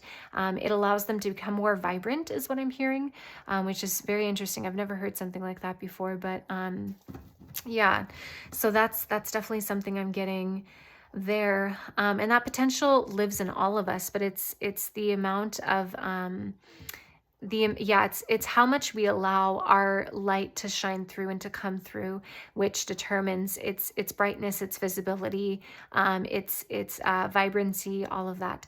So, but yeah, with the Page of Wands here, it's almost like this is you reclaiming through that soul retrieval that she's wanting you to do. This is you reclaiming those parts of yourself. This is you calling back your own energy to yourself. All of my energy is my own. And yeah, and here with the Knight of Cups as well, it's like he's on a quest. He's journeying to be able to find what's needed and to be able to go on this quest. And I'm seeing this hawk here as well. I'm also getting a lot of Horus energy. He's an Egyptian god. I believe he's also an ascended master. So you may want to look up Horus. He's coming through here as wanting to work with you as well, along with Kuan Yin. But, oh, thank you. Okay. Oh, interesting. Okay, upright, yeah, upright. So these came through for pile 1 as well. So we have the King of Swords coming through here. That is so synchronistic. Oh my gosh. And then we have the Four of Wands coming through also. Wow. Oh my goodness. Okay. Okay. Wow. Okay. Yeah, Sanat Kumara is the Ascended Master from pile 1. He is also coming through here to potentially want to work with you as well. He was talking all about synchronicities, and so I feel that that is a synchronicity I cannot ignore. 2 of the same cards coming through for pile 2 as well from pile 1. So he is definitely wanting to work with you also. Then we have the Chariot coming through also. Yeah, we have a lot of water energy here as well. And it's funny because in pile 1, we talked a lot about how flowing with water, flowing like water is very helpful, and being able to use the breath to break up any energetic, sorry, I'm trying to see if I'm in frame, using the breath to break up any energetic blockages and to allow the energy to flow freely, and for it to be able to flow like water is what I was hearing. And being able to cry and allow yourself to feel all your feelings to the fullest, and crying, releasing that water, very powerful transmutation of energy takes place when you allow yourself to do that. And it's like, I'm also hearing again too that also applies, but with you, with all this water coming through especially too, I'm hearing that there's like a lot of work that you have been doing in your emotional body. And with this Knight of Cups, it's like, yeah, you're on this quest to do this shadow work, to be able to heal these parts of you. And it's like you're finally feeling like, okay, I'm up to the task. I can do this. This is something that I'm not going to suppress anymore. I'm not going to ignore. I love myself enough to be able to work through these energies. And Kuan Yin is coming through to congratulate you and to say, good job, good work, good work, because this is what's ultimately going to free you, doing this type of work. And it's very difficult in the short term, but it's very rewarding long term as well, is what I'm hearing. And I'm actually going to take a sip of water. I'm feeling a lot of dryness in my throat, and I actually had some water right before your reading as well, and I'm already feeling dryness in my throat again. So there could be a lot of work that, yeah, so okay. What they're telling me is also in past lives, you have been healers, you have been shaman, you have been medicine women, you have been these warriors of light in past lives, exactly, with King of Swords coming through here. Some of you could have been rulers in past lives as well, or maybe very prominent figures, like political figures in certain civilizations, ancient civilizations, I'm getting for a lot of you. So it doesn't necessarily have to be like the pharaoh or the king or the queen, or the, you know, whatever the case may be, the chief, if it's more of a tribal community. But the point is, you've been in prominent positions of leadership in past lives. Because, what was I saying? Oh, so past lives, you've had your power taken from you in past lives. And that's why I was saying the soul retrieval. I'm getting soul retrieval. It's like, yeah, calling these shards back to yourself so that Kuan Yin can form this mosaic, form this whole picture again for you. And it's like you've had your power taken. And so I feel like a lot of you have been judged in past lives. You've been misunderstood. You have had your voice taken from you, is what I just heard. I don't even know what that means. But I just got the Little Mermaid, which is so random for that to come through here. But it's almost like when Ursula steals Ariel's voice. That's kind of what I'm feeling metaphorically happened for you guys in past lives. It's like you guys were cheated from your own energy. You guys were cheated from your own authenticity. You guys were not seen for who you truly were. Maybe you were a warrior. I'm hearing warriors of justice. Maybe you were warriors of justice in past lives, and it's almost like you were painted as this enemy or this bad guy, and you were persecuted. You were made to be less than for believing what you did. People didn't see your vision, and so what people don't understand, they harm. What people don't understand, they destroy. They hurt. And so I feel that you were the person who was affected by these energies in these past lives. And so doing this soul retrieval is going to be very, very healing for you, pile 2. Okay, that's definitely what I'm getting. But yeah, a lot of dryness in my throat chakra. So again, you were cheated out of your voice, your authenticity, who you truly were. It's like, yeah, you were this warrior of justice, this warrior of light, trying to come through and share your messages to try and heal, help the communities that you were in ascend. But it's almost like they were not in an energetic space. Yeah, I'm hearing that you guys were ahead of your time. You were ahead of your time, pile 2. I'm hearing John Lennon's Imagine, and I recently did a starseed reading. So if you resonate with this reading, go and check out the starseed reading. One of those piles, I can't remember which one, but that was coming through here as well. Like, you guys are visionaries. You guys very much, yeah, I'm getting confirmation chills from Kuan Yin, and she's wanting me to go into this to help to kind of maybe not trigger, what is the word? Awaken something within you to where, yeah, it's almost like she's showing me, it's almost like a roadmap. So this is like a roadmap for you as you're doing your soul retrieval of being able to help guideposts. Yeah, I just heard guideposts. It's like, these are the different energies that you want to start with. And then, from there it'll expand. But yeah, so one of those readings in the starseed reading is definitely your pile. But I'm hearing John Lennon here. It's you may say that I'm a dreamer, but I'm not the only one. I hope someday you'll join us and the world can live as one. And that's definitely you, pile 2. That is you are such beautiful souls. You're visionaries. It's like you have this higher perspective. You come from the higher realms, and you want to be able to have that here in the 3D. But it's almost like you were ahead of your time.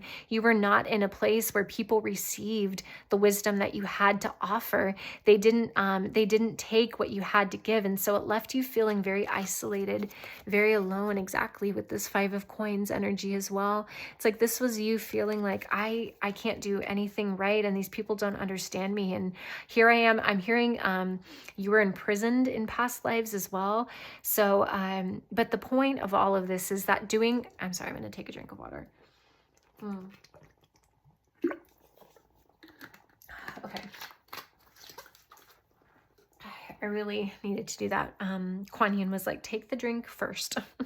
So the point of doing the soul retrieval journeying is so that you can actually step in back. I'm hearing step back into, yeah, because a lot of you are playing small. I'm hearing play small. A lot of you are playing small because of this past life trauma. And even in this current life, that those core soul patterns may be replaying themselves in your family dynamics, in your friend dynamics, in your career. I'm hearing for some of you, in just like your day-to-day life, those same patterns are playing out again and again. But it's like this journey that you're taking to retrieve these parts of your soul and to be able to work with Kuan Yin, because Kuan Yin definitely wants to work with you.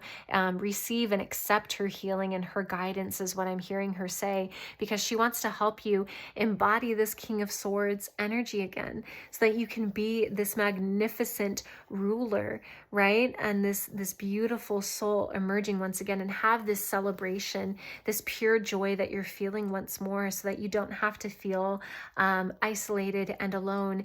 So you don't have to feel like nobody understands me. It's like, no, being able to find this peace, to find this joy within yourself. I'm hearing finding that within yourself, and to be able to find your own, to be your own authentic self, to be able to allow that that authentic voice to rise up is what I'm hearing. Beautiful. Yeah. And it's like with the Chariot as well, and the Four of Wands, and yeah, it's like a story. Yeah. It's like being able, yeah. And they're showing me the Four of Wands. They're wanting me to put the Four of Wands in the center like this too, because it's almost like once you do this healing work, pile two, you're going to embody this King of Swords energy. And the Chariot is all about fast moving energy. And you're going to I was going to say fastly move, but it's like you're going to quickly transition and move into this beautiful, beautiful place of warmth, of joy, of contentment, of peace, of love, of fulfillment is what I'm hearing. Beautiful energy. Oh my goodness. Yes, yes, yes. Okay. Beautiful, beautiful. So now we are going to pull, we're going to pull from this deck as well. Let's see here. Okay. Okay, Goddess Kuan Yin, Ascended Master Kuan Yin, what messages do you have for pile two, please? What messages do you have for pile two, please? What messages do you have for pile two, please? What messages do you have for pile two, please? Kuan Yin, thank you. Yeah, so we have number 27, Metatron Rainbow Bridge, always open. Yeah, so Archangel Metatron is coming through as well to want to work with you, pile two.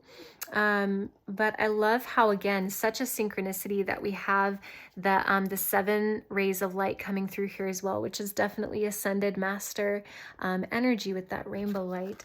But yes, beautiful. I feel that it's like, yeah, I'm being shown it's almost like this energetic superhighway that you're creating by being able to receive this healing guidance and energy and warmth from Kuan Yin.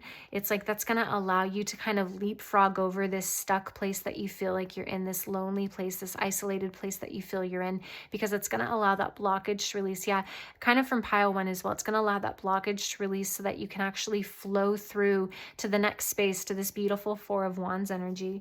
And Archangel Metatron is coming through as well to want to work with you on that and to help you with that as well. Okay, beautiful, thank you. Then we also have number 11, wake up call, listen and take note. Yeah.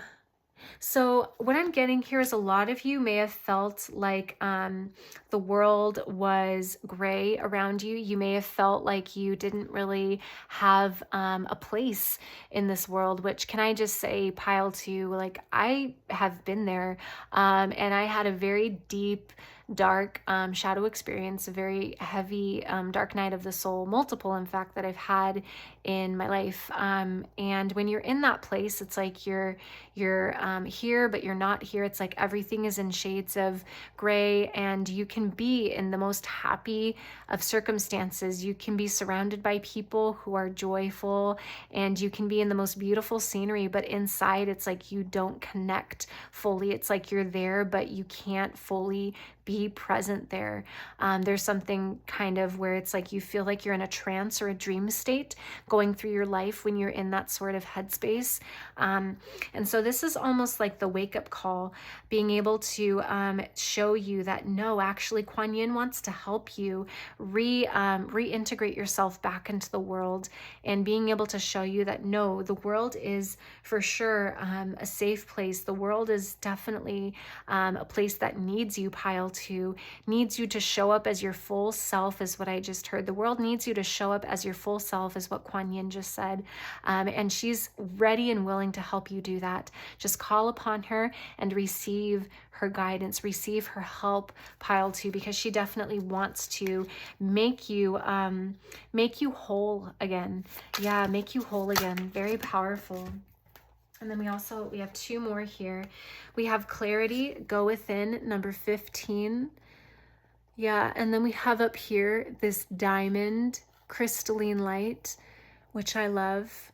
Yeah, and this clarity, go within. It's almost like once you do this work, this soul retrieval, and do other sorts of meditations, and journeys. I'm hearing journeys for a lot of you. So for me, I connected more with drum journeys than I did with meditations. My brain really couldn't sit still.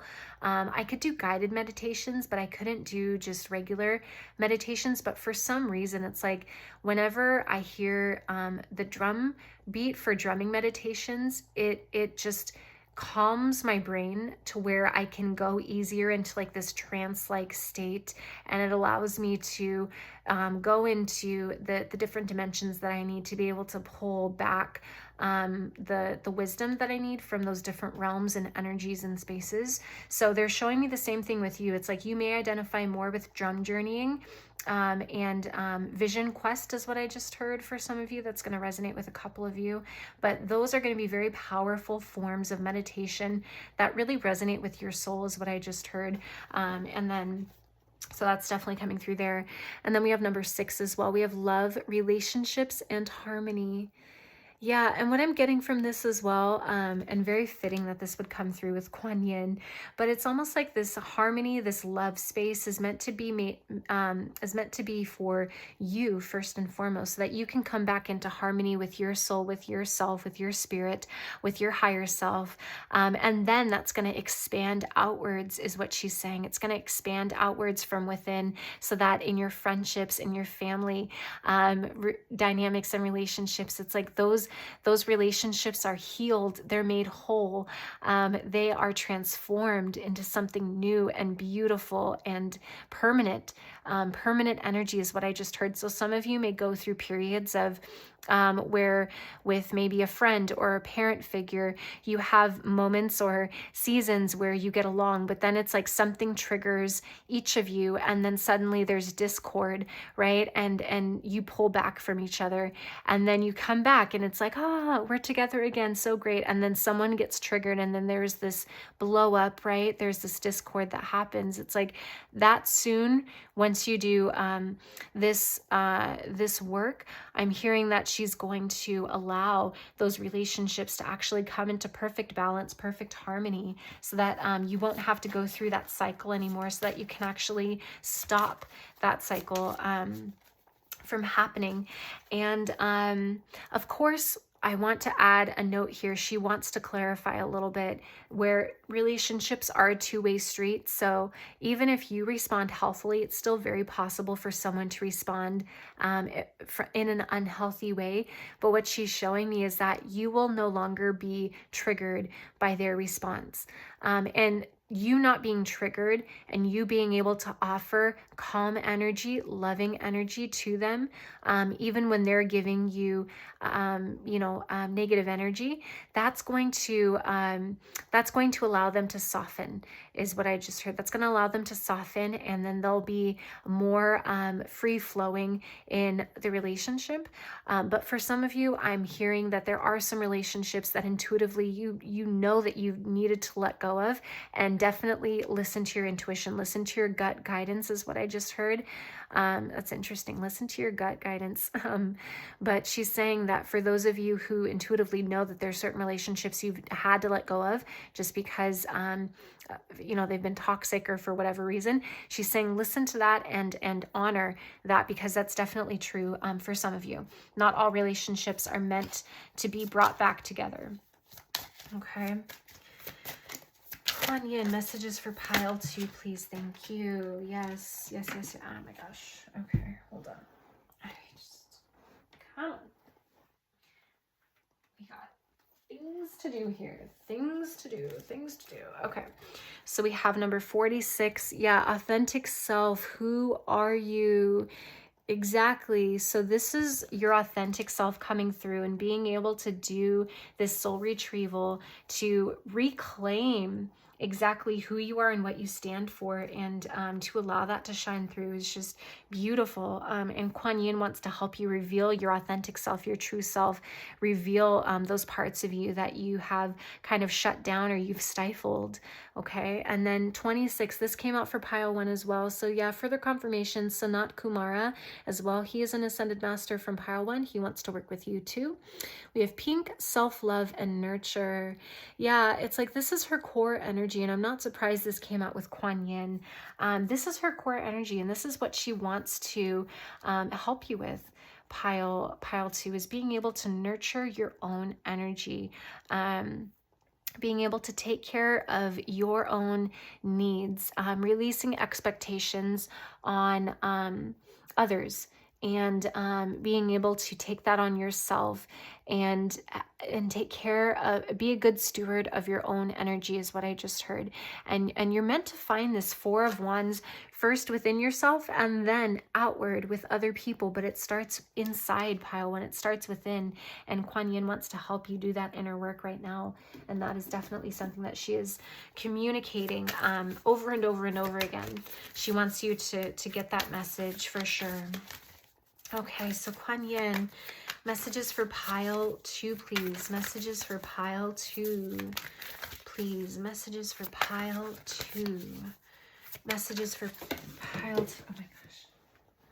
She's like, she has a lot to say. Oh my gosh. I can't even.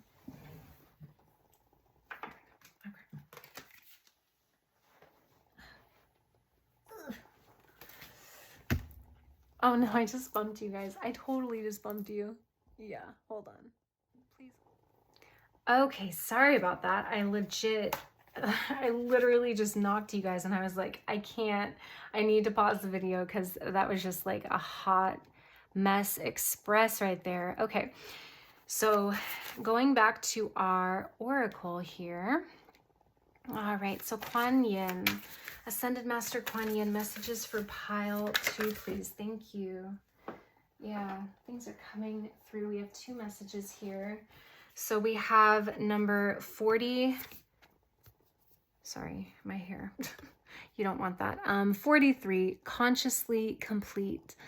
Yeah, exactly. It's like, what did I say before? It's like coming into this wholeness, this fulfillment, this completeness within yourself. And it's like she's saying here, this heart with a key. It's this heart-shaped key. She's saying the key is within your heart, pile 2. The key is within being able to love yourself, to treat yourself with self-compassion. And she's also pulling me towards the palms. So you may benefit from a form of maybe doing self-Reiki on a lot of you, or getting Reiki done as well. That can help to release a lot of built up energy as well. That can be very helpful. So that is definitely something coming through. And then we also have number 19, make mistakes. Yeah, this is beautiful. So it's like this. Interesting. Yeah, so it's almost like she's coming through to say also that a lot of you may feel very much like you,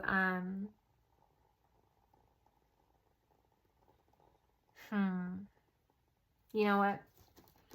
I want to be sure, because this is a little bit different from what I'm being called to clarify the make mistakes. So Kuan Yin, please clarify the make mistakes card here. Please clarify the make mistakes. Please clarify the make mistakes. Thank you. Yeah, Page of Swords. Okay. Oh, I see. Okay, perfect. Thank you. Thank you, thank you, thank you. Okay. So with this make mistakes coming through here along with okay, so it's like what I was saying before. Basically, in past lives, you felt this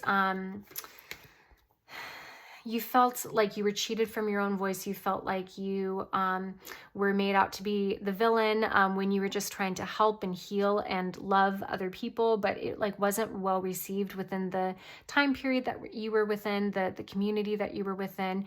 And so Kuan Yin is saying now that it's like, it's almost like because of this past life trauma in this life, yeah, again, what did I say before? Playing small, you've almost taken this energy and you've internalized it. But what she's saying is being able to incorporate this Page of Swords energy and the Knight of Cups that we see up here makes so many mistakes, right? Pile 2, be able to just forge ahead, forge your own path. I'm seeing also Moana here as well, where she's setting sail into the ocean, and she said, there's just no telling how far I'll go, right? And that's you here being able to fully embody that rich, vibrant energy, right? And just not apologizing for who you are, and being able to call back these pieces of yourself once more so that you can be made whole, and so that you can stand up, stand confidently in your own energy.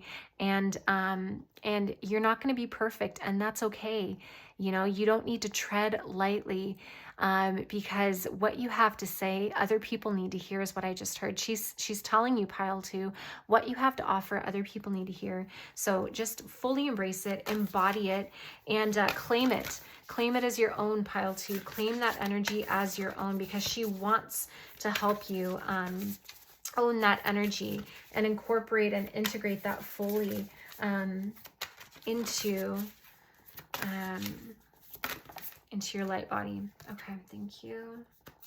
Yeah, and then we also have here we have offer.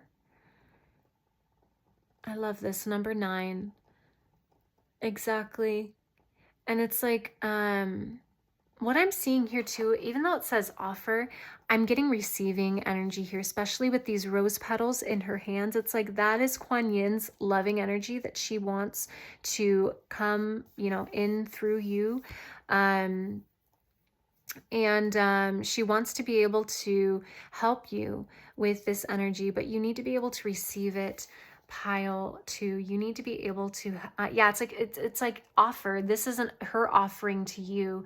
Yeah, this is her offering to you. It's interesting because with deities and with gods and goddesses, typically in ancient civilizations, even today with those who do work with deities or gods or goddesses, there will be offerings that you give to that you know, energy that you're working with, and it's meant to signify respect. It's meant to honor.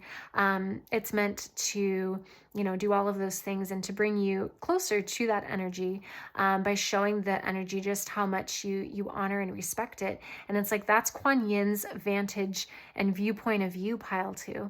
She sees the divine being in you, and she's giving you this offering of her beautiful love and her beautiful energy.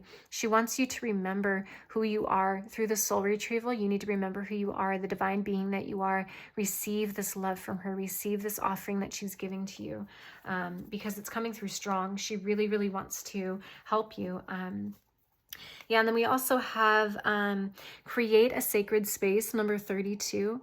It's funny because in a reading that I did recently, I was picturing, oh, I think it was in my Gaia reading, where there was a pile and I was getting the person standing in the middle of a triangle, and then these beams of light coming through and being at the center chakra, I guess, and then coming up. And so that's definitely coming through here as well, where Kuan Yin is allowing you to be able to create a sacred space within your own heart, is what I just heard. Create a sacred space within your own heart. Create a safe space within your soul. Ooh, that's powerful. Very, okay, very healing affirmations here. So she wants you to tell yourselves, pile two, whenever you feel triggered or you feel alone, or you feel like, oh my gosh, I don't know what I'm doing, or if you feel in any way triggered, what you can tell yourself is, I create a sacred space within my heart and a safe space within my soul. Yes, exactly, exactly. That's on point, 100%. That will help you so much in your healing journey, is being able to embody those affirmations, pile two. Okay, so now let's go ahead and get one almost final message here. Kuan Yin message for thank you. They're all falling on the floor. She likes to be able to do that, I guess. That is her energy. So we have number 22, a master number coming through. Not surprised, working with ascended master energy. It says a true spiritual, this is generosity. A true spiritual life is not possible without a generous heart. Exactly.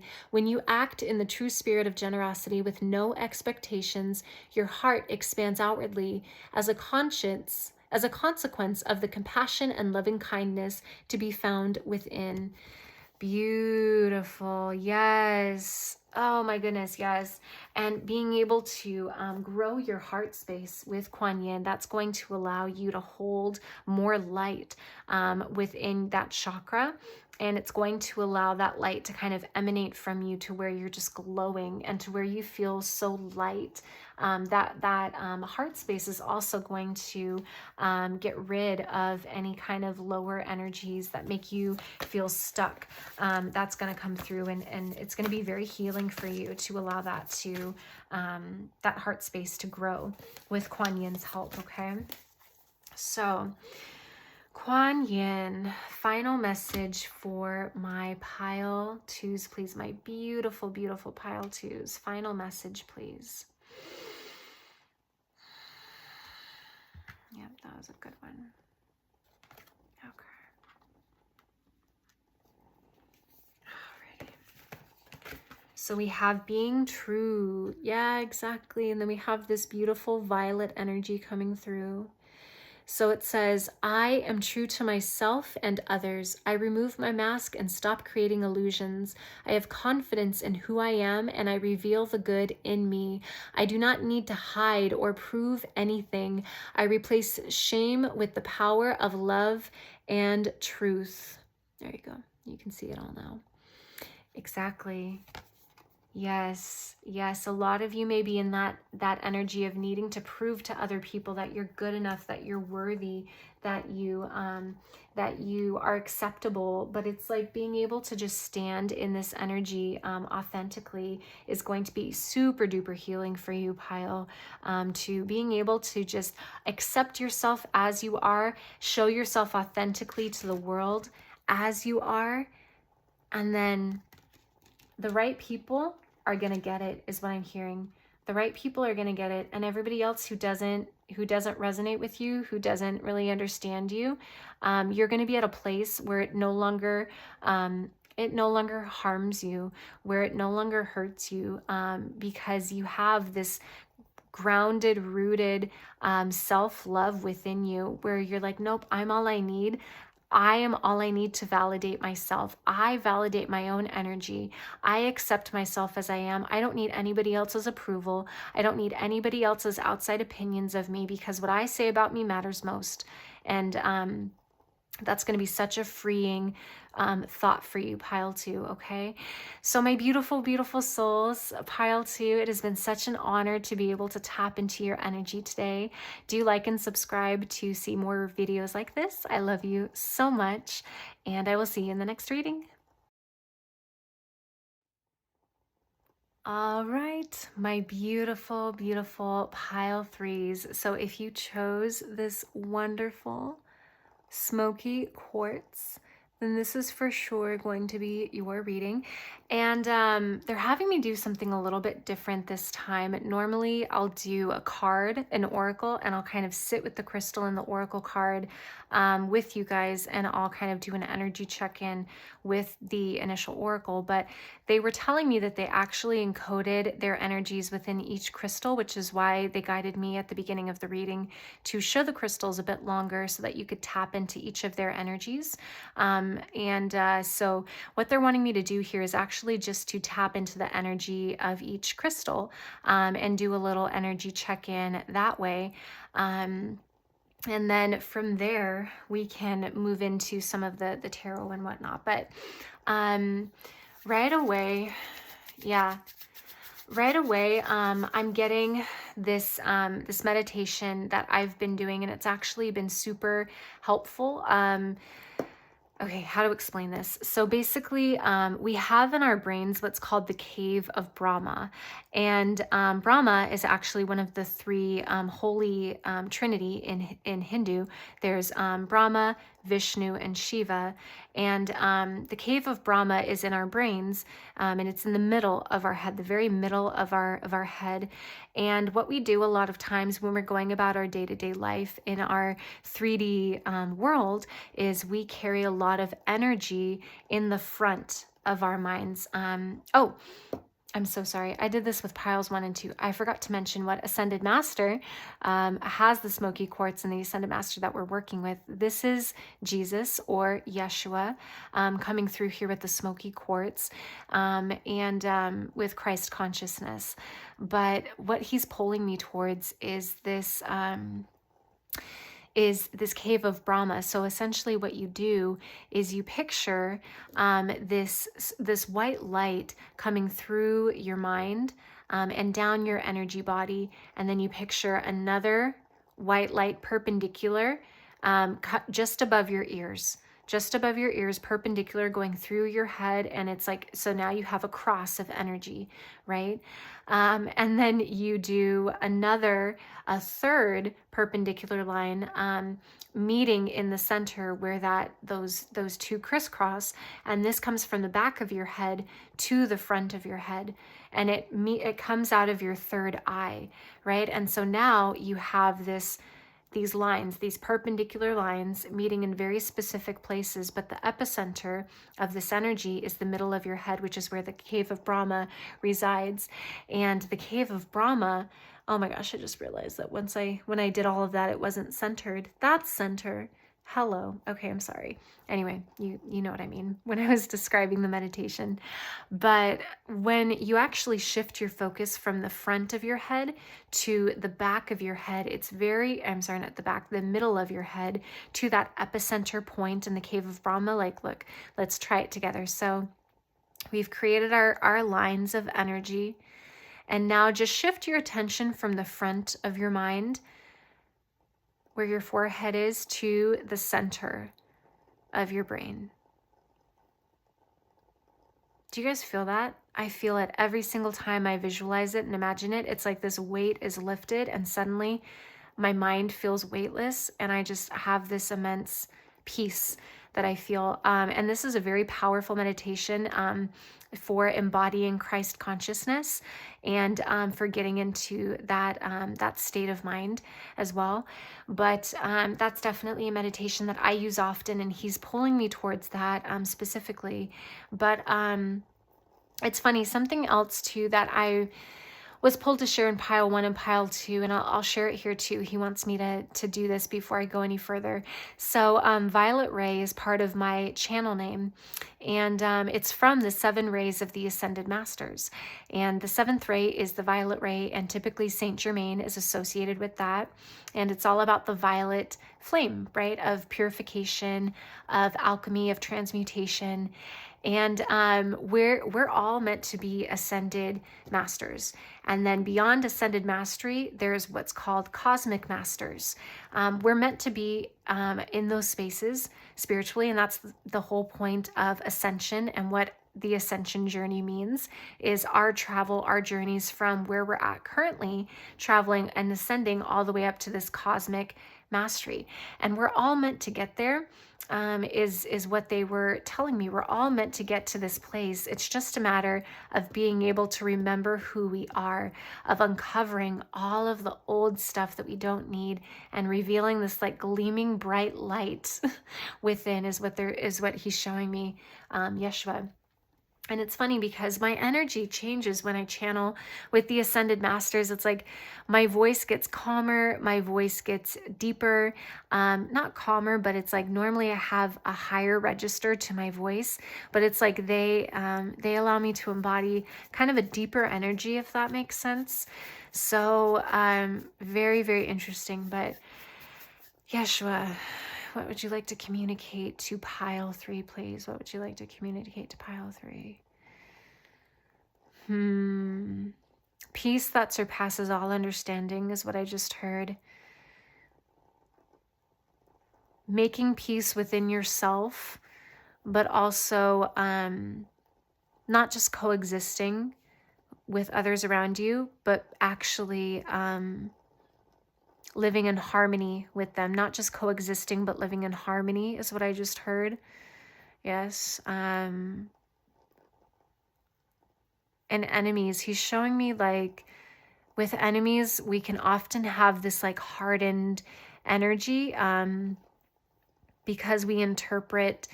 Yeah, so he's calling me to share something. So basically he's saying that on the other side, there's no good and there's no bad in the higher realms, higher dimensions. And so often what we'll do is we will put on, we'll act as characters in plays, right? Shakespeare said all the world is stage.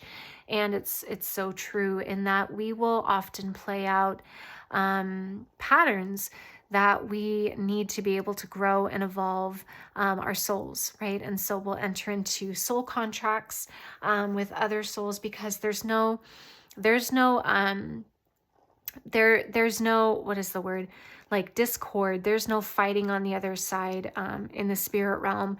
There's no pain, there's no loss, there's no bad energy on the other side. There's only peace and love and joy, right? And so the idea is that Earth is a very effective place to come down and experience conflict because that's what ultimately helps our souls grow and evolve. And the point of being able to, what was the point, Yeshua? What were you saying? I lost it.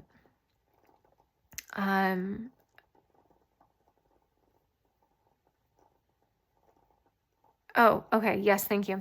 So he was saying basically that sorry, when I listen sometimes and when you're channeling, it's like you go into a different headspace. So it's like I just kind of lose track of time and I don't really know where I am. So I apologize for any kind of weird spacing or glitches or pauses of silence. But basically he was saying that we will enter into soul contracts with other souls to be able to incarnate into this reality, playing out those different characters in this 3D realm. And he's showing me that it's almost like, yeah, it's like there's no, your enemies are not really your enemies is what he's saying. There's no good or bad on the other side. So your enemies are not really your enemies. They're just souls who volunteered to play a particular role in your incarnation to help you is what he's saying. So oftentimes what we'll do in these soul contracts is we will say, hey, in order to grow and evolve further, I need to learn this lesson. So the idea is that Source is the embodiment of love and compassion and grace. And what we need to do in order to ascend is experience everything that Source is not in order to know what Source is. Does that make sense?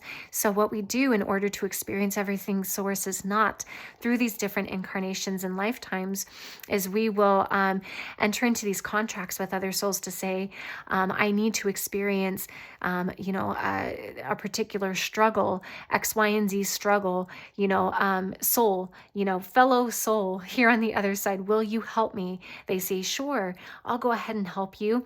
I'll be this person that helps you learn X, Y, and Z struggle. I'll play this role in your life. It's like you agree to the terms and conditions before you sign is what I just heard, which is super interesting. So you agree to the terms and conditions of what kind of role that soul will play in your life. And then you enter into that soul contract. But really, in reality, and some souls have soul contracts with communities. Some souls have soul contracts with collectives, with planets. But they all serve a purpose, is what he's saying. They all serve a purpose. They all help. They all help the all to grow, is what I just heard. They help the all to grow. And they serve a purpose. And it's kind of like, okay, he's showing me lower dimensional beings, lower frequency beings that we interpret as being scary or something to be afraid of, or something that we don't want to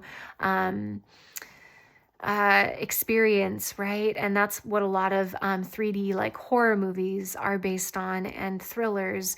But these lower vibrational energies and entities are actually here to serve powerful lessons. It's like that is their job.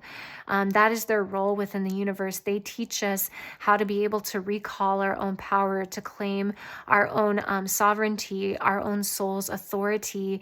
And that's definitely what exactly these soul contracts do. It's like these souls are volunteers offering themselves to be able to teach the souls that they enter into the contracts with larger lessons, and it helps them to be able to ascend. And ultimately, that soul is helping the fellow soul to ascend and grow. So they're helping them, even though in the 3D sense, we may interpret that particular energy or that particular soul as being an enemy, right? And that's what he says with love your enemies. It's being able to see from a higher perspective, he's saying, to be able to see this, that we are all just characters in a play.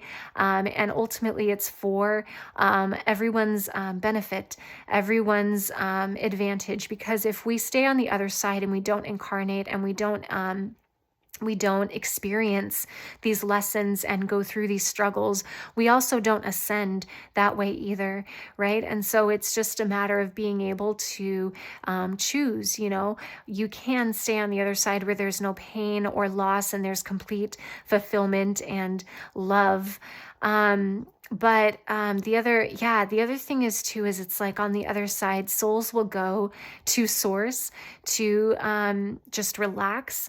And even though we're not fully integrated back into source yet, it's almost like you can still visit there. And there's this complete like peace and transcendence and unity and love that I'm feeling.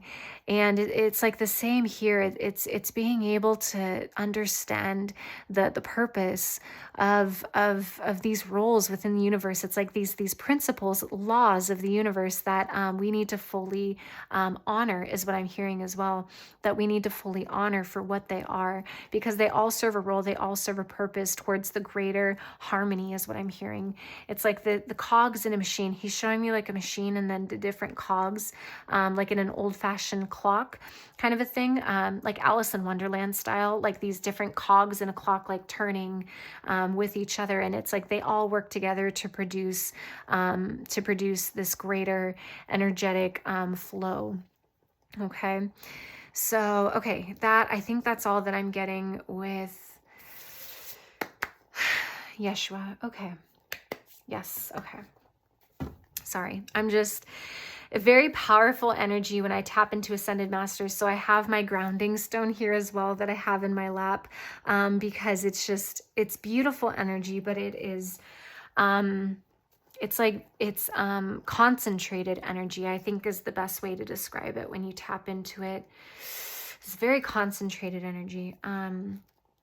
Spirit guides, can you please pull back Yeshua's energy just a little bit to where it's manageable for me, please?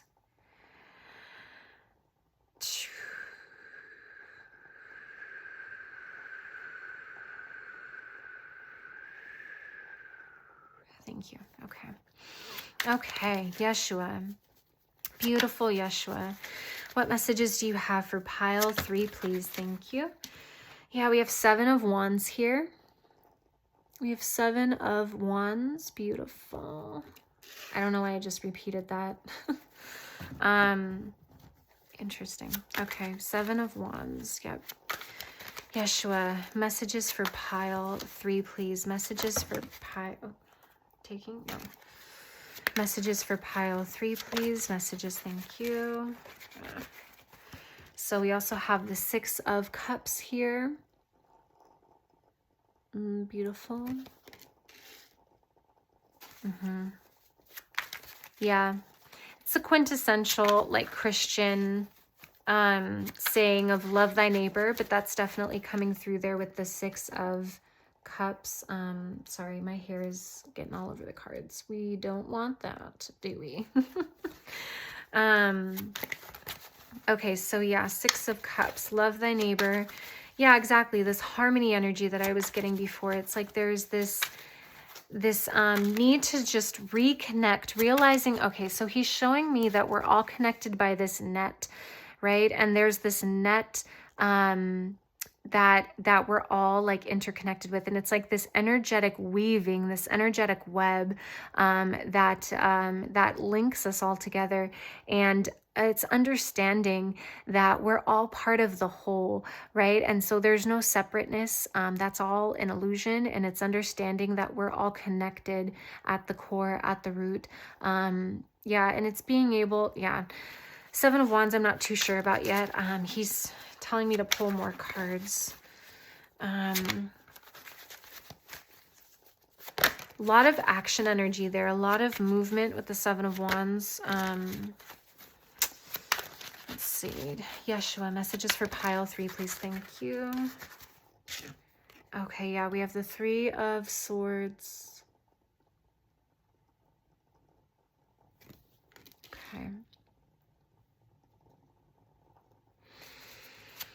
3 of Swords, 3 of Swords. Okay, then we also, yeah, we have the Tower. Wow. Wow. Yeah, this is also part of why it's like he's there's some heavy energy here. Heavy energy, but there's this lightness about him too. He's very funny as well. He's kind of a jokester, actually, whenever I tap into Yeshua's energy.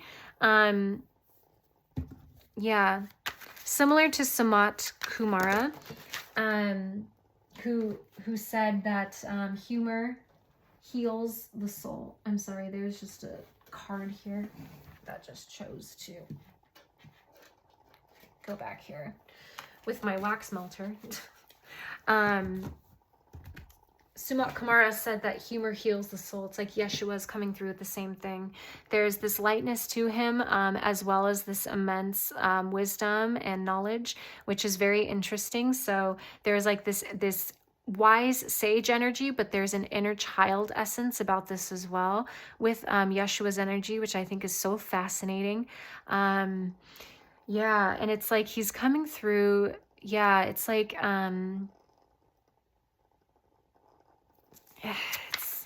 it's so funny. It's hard to place. His energy feels like light blue rays, and then it kind of flows down over you like water, if that makes sense. So it's like this light blue rays, and it's like trickling down over you, and it's like this beautiful coolness to it as well. Not to where it's cold and it feels uncomfortable, but it's almost like when you're a little bit overheated and then you feel that cool rush of water, and it's like so refreshing. It's like refreshing to the soul is what he just said. Yeah, so that is Yeshua's energy, but it's like this sage and inner child mixture going on here.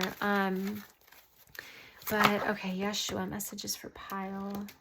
He wanted both of those. Okay, so we have the 2 of Cups coming through here as well. Exactly. I heard make amends. Yeah, and then we also have the 2 of Coins here as well.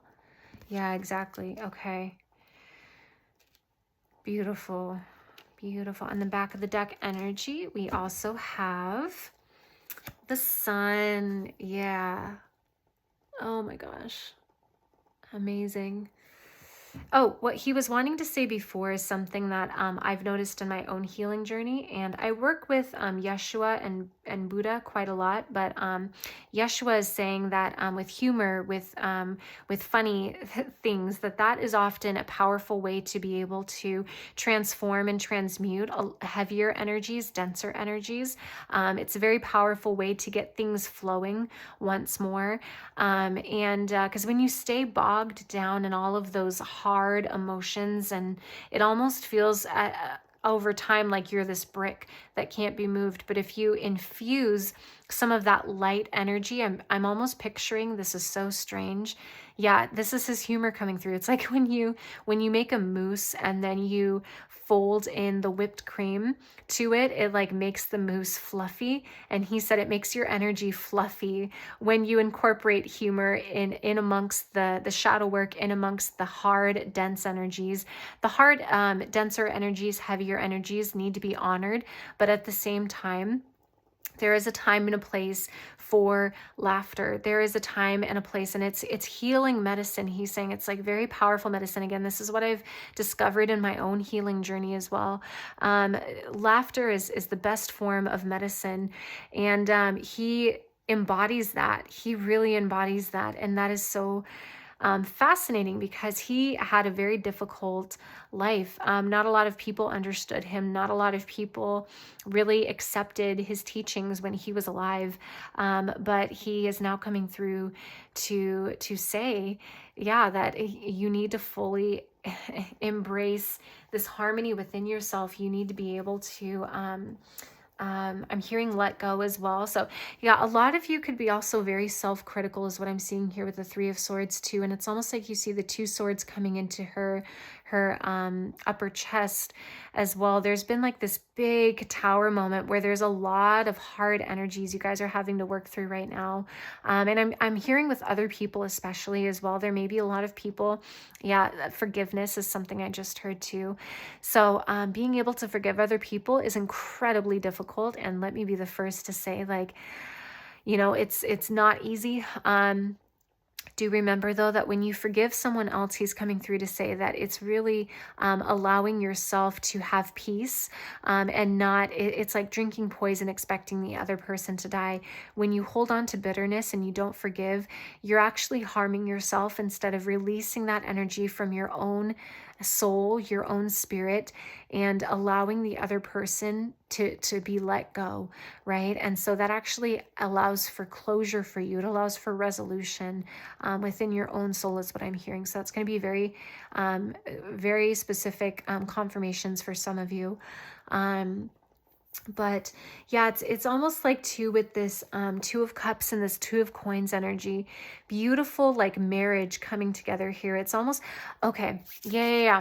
So this is almost like your higher self coming together with your 3D ego shadow self.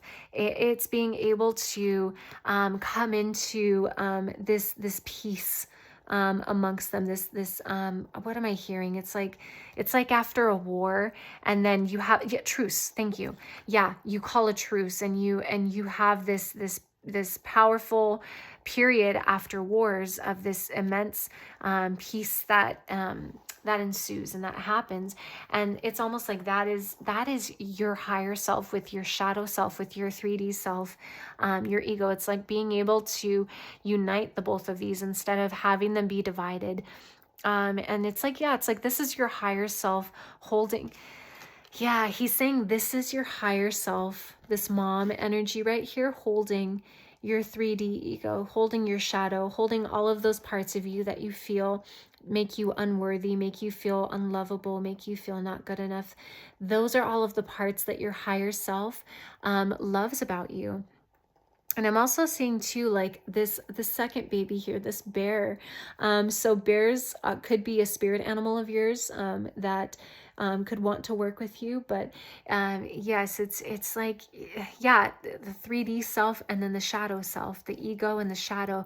It's like your higher self respects and loves all of it and accepts all of it. And so it's like being able to adopt that in your 3D mind of being able to love and accept yourself in total and full for who you are is going to be very powerful.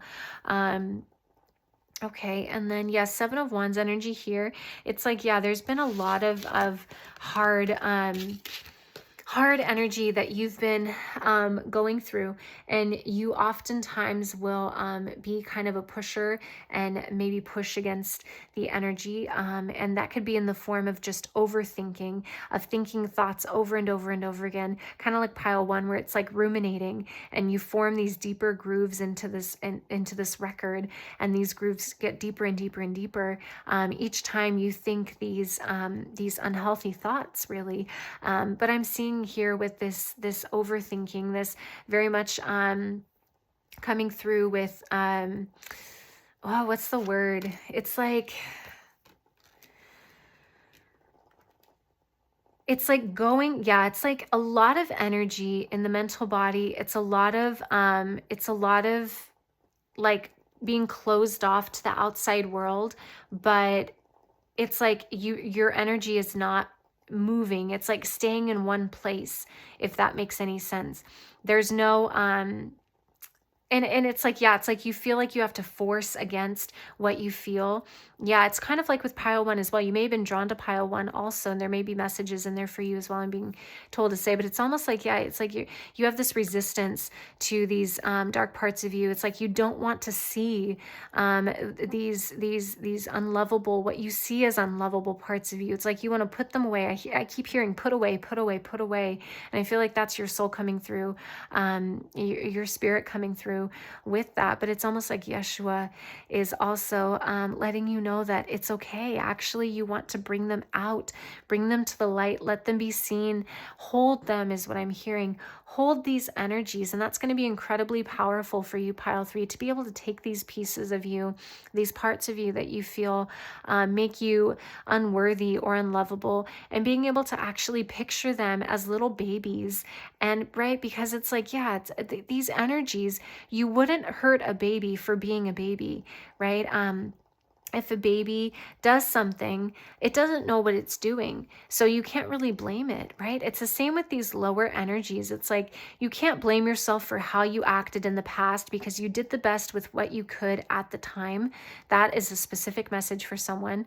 But also it's like you can't hold your shadow self and your ego self to be these bad things, because they honestly, they just don't know. They don't have the perspective to be able to see how what they're doing is not working, or they don't have the capacity to understand or to know themselves fully, if that makes any sense, as manifested energies, your shadow and your 3D self, your ego self. And so what you need to do is you actually need to meet them with love, similar to pile two as well. It's like, yeah, meeting them with love and being able to surround them with this divine grace, with this divine light, is what I'm hearing from Yeshua, and making peace with these energies. Similar to, yeah, it's like making peace within yourself so you can make peace with others.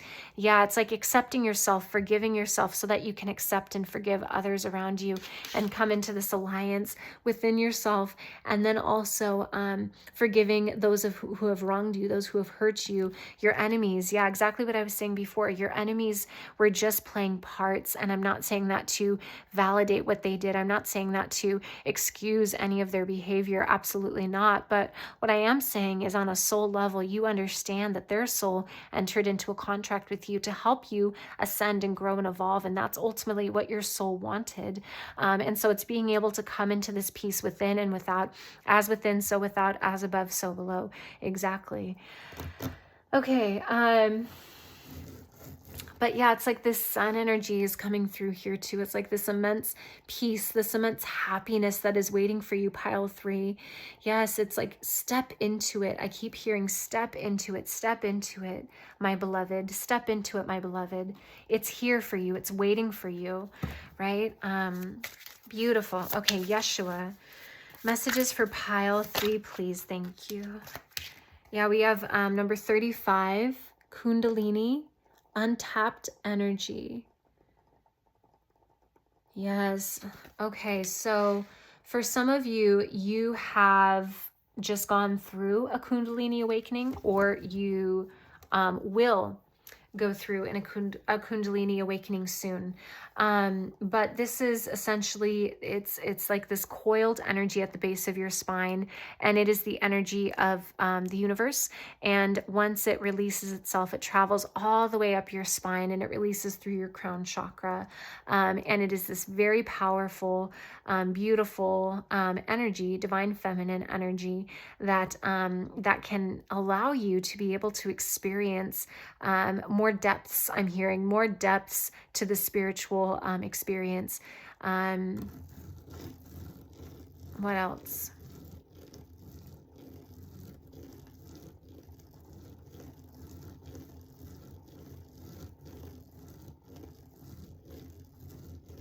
Yeah, it's like she Kundalini, he's saying, is something that he wants you to work with. So call upon Kundalini, and even if you haven't had a Kundalini awakening yet, being able to work with that energy is going to help. He's saying, because what she does is she expands your consciousness. She expands your consciousness to be able to see the all from a new point of view, from a different vantage point, is what I'm hearing. It's like you get a different position in the universe, and you're able to experience the universe in a different type of way, if that makes sense, through this activated Kundalini energy. But she's definitely wanting to come through to work with you as well. And Yeshua is kind of giving the thumbs up. He's so funny. This is what I'm talking about. He's so humorous. He's kind of like giving me the, yep, there you go, kind of a thumbs up energy. But yes, Kundalini is definitely coming through there as well. All right, Yeshua, messages for pile 3, please. Messages for pile 3, thank you. Yeah, then we also have number 38. We have chakra or light body.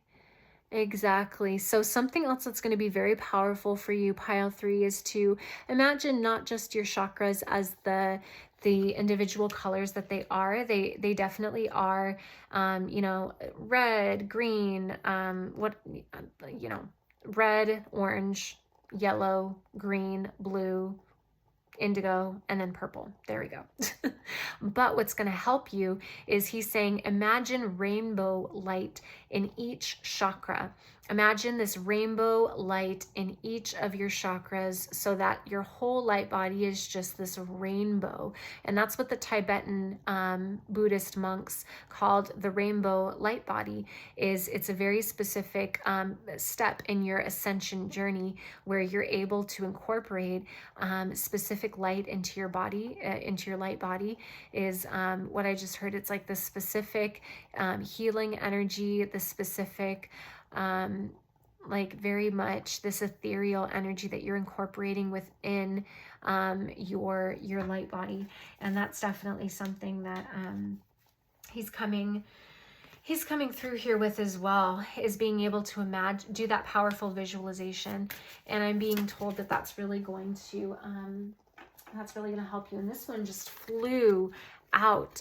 We have number 44, which is a master number fitting for an ascended master reading. We have beacon, shine on. Yes, pile 3, you need to be able to not be afraid to shine your light. Exactly. And we have the light body over here as well. It's like you being able to just know that you are enough just as you are, pile 3. I really feel like you have to hear that.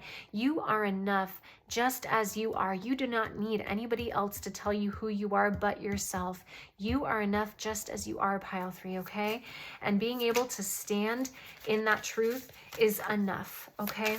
That is enough. And Yeshua is coming through to want to work with you on that, to want to work with you on getting past this stuck energy that I'm feeling within yourself, and then within your relationships to other people. It's like getting past this like betrayal. I'm hearing betrayal for a lot of you too. So it's being able to forgive. And yeah, there is also crow energy coming in through here too. So this is a lot of psychic energy, third eye energy, spiritual abilities coming through. So crows and bears could be very significant for you. It's going to be a specific confirmation for a few of you. And then, oh gosh, they've like all fallen over here. Oh my gosh. Okay, so then we have number 3. We have creation, expansion in your life. And this is the flower of life coming through here as well, sacred geometry. I'm hearing Archangel Metatron as well. So Yeshua and Archangel Metatron are wanting to work with you. Yeah.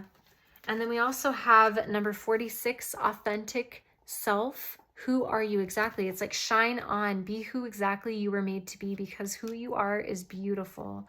Okay. Yes, yes, yes, yes. A lot of you also, I am getting number 34 as well for the last card here. Ancestors, appreciation, and healing. So a lot of you could also be healing a lot of ancestral karma that came out for another pile as well. So there may be more than one pile in here for you. But working through ancestral karma came out for a different pile too. But you are breaking chains, generational chains. And maybe pile 3, you're also taking on pain. You're taking on hurts that aren't even yours, is what I'm hearing. And that was a message that another pile received as well. And you may be feeling these energies and emotions thinking they're your own, when in reality you're just playing a character and you're replaying out core karmic patterns that your ancestors went through that they weren't able to fully heal, that you as a soul, you as a spirit took this assignment on to say, I will heal this. I will make sure that this gets changed and transmuted once and for all. I'm the person for the job. I'm going to go down there and I'm going to heal. I'm going to help. And that has been your role within your family lineage, which is just beautiful. Pile 3, can I just say? And then we have number 2, review and reflection. Time out needed. Yeah, so this is definitely divine feminine energy with the full moon coming through. But yeah, this is like being able to allow yourself to just rest, to allow yourself to be. Yeah, and then we have number 21, indigo, mystery and mastery of life coming in through there as well. And it's almost like there's this inner child that I'm seeing within you that just really wants you to take a breath and stop for a second, and just really wants you to be with them. I'm hearing that a lot of like children movies might be very healing for your inner child at this time, and healing for you in general. So like Disney movies, Pixar movies, all of those things may be something that you may want to watch, and that your inner child can really become fully alive by doing those types of movies and watching those types of things. So that's definitely something else coming through here too. All right, Yeshua, messages for pile 3, please. Messages for pile 3, please. Messages for pile 3. Messages for pile 3, please. Messages for pile 3. Messages for pile 3. Okay, let's get some of this stuck energy out. Okay, Yeshua, messages for pile 3, please. Messages for pile 3, please. Thank you. Oh my gosh, you guys, we also have number 44 here as well. Master the dance. So we had 44, where was it? Yeah, 44 coming out for beacon, shine on. And then we also have master the dance here as well. And it's funny, I'm getting, yeah, lots of cosmic energy here too. So I mentioned cosmic masters before, which are kind of a step above the ascended masters in terms of their ascension journey. So some cosmic masters actually may be coming through here to work with you as well. So you may want to Google that and do a little bit of research. I'm not getting anyone particular because I don't really know the cosmic masters all too well. But that's definitely coming through here. It's like, yeah, mastering this flow, this dance of life, being able to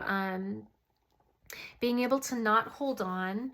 Yeah, it's like not holding on, not identifying like fiercely is what I just heard, not identifying fiercely with these types of heart hurts, or these people that have harmed you, or the way that they harmed you. It's like you're holding on to a lot of that energy, and it's keeping you feeling stuck and hurt, right? But being able to actually see things from a little bit of a higher perspective, forgive, so that you can free yourself, right? And being able to allow yourself to be freed from this pain that you've been going through. Oh, it's going to be super helpful. And I just yawned in this reading, which a lot of you are feeling exhausted. A lot of you are feeling tired right now, and give yourself that permission to rest and reflect. Exactly. Give yourself that permission. And that is all you need. You need to be able to maybe go on a hike, go into nature, sleep extra long, for a couple of nights. Really allow yourself to be taken care of by your own soul, is what I just heard.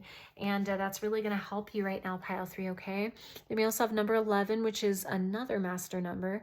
Find your motivation. Yeah, so it's almost like some of you may be feeling stuck or stagnant, like you don't really have that zest for life. You don't really know what direction to go into, and you kind of feel like you really don't know what this is, what life, the purpose of it is, and you may be feeling like you're just going in circles and you don't have a particular direction that you're moving in. But it's like this energy coming through of being able to find what sets your heart on fire, being able to find these little things that can actually help not only heal you, but help to give you direction and a little bit more of this energy of finding purpose. I'm hearing for a lot of you having a purpose in life, having some meaning to your life. That's very important for you, maybe more so than for other people, is what I'm hearing. But yeah, and then also here with number 28, communicate with spirit. It's like, yeah, source. Spirit wants to communicate with you. And what was I saying?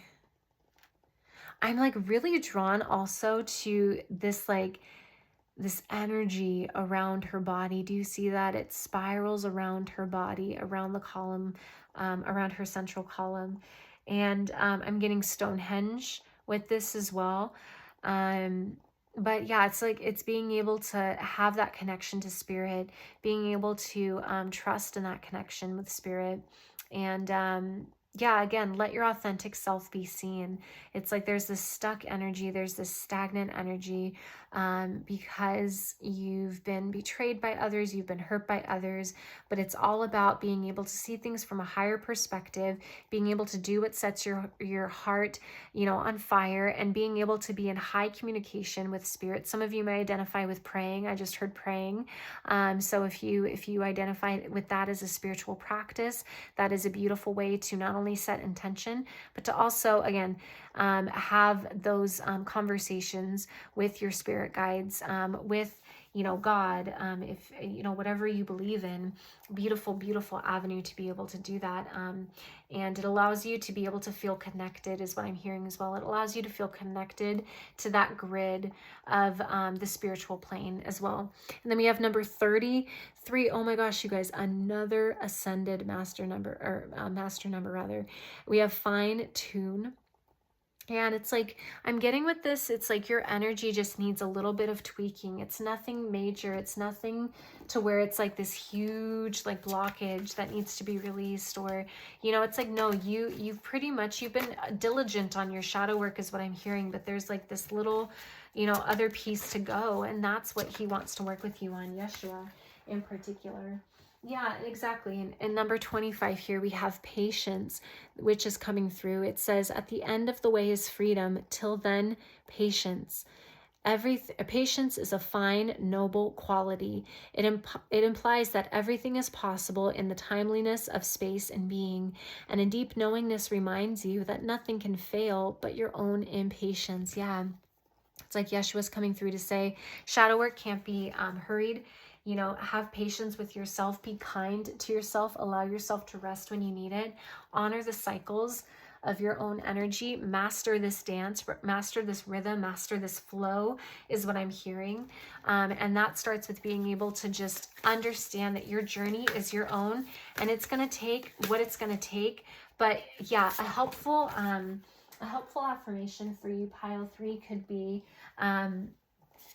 I am always at the right place at the right time. I am exactly where I need to be. Yeah, I am always at the right place at the right time, and I am exactly where I need to be. Exactly. So that's definitely going to be an affirmation that helps you for sure. And then Yeshua, Messages for pile 3, please. Messages for pile 3. Okay. Oh, there we go. Okay, so it says attention, beautiful, and then it has this wonderful energy coming through. I love the energy in this deck. It's so beautiful. It says, I am attentive to all that manifests within me. When negativity rises within me, I transform it into light, love, and hope. My love for others is unconditional. I forgive. My desire to improve is constant. I am firm, brave, and hard working. Yes, yes, yes, yes, yes, yes. You may want to screenshot this card, pile 3, because this is exactly everything that you need to be telling yourself. This is what your soul wants you to know. Yeah, and it's like at the bottom of the deck here, we have self-love as well. I attend to my needs by listening to my heart. My inner essence lets me know what is good for me. I respect my limits. I answer the requests of my body and my soul. Thus, I learn to love myself. Exactly. And it's funny that both of these energies here, they're columns of light, but it's like this Christ consciousness visualization that we did at the very beginning with the cave of Brahma is coming through. It's not exactly the same, but it's like this perpendicular stream of light, and then this right here, it comes through, and then you have a third one coming from the central axis, if that makes sense, through your third eye. So that is definitely going to be a helpful visualization for you as well. He's reminding me of that to remind you guys to be able to do that cave of Brahma visualization, which centers you into Christ consciousness. The cave of Brahma is Christ consciousness, which is in the center of your mind, center of your brain.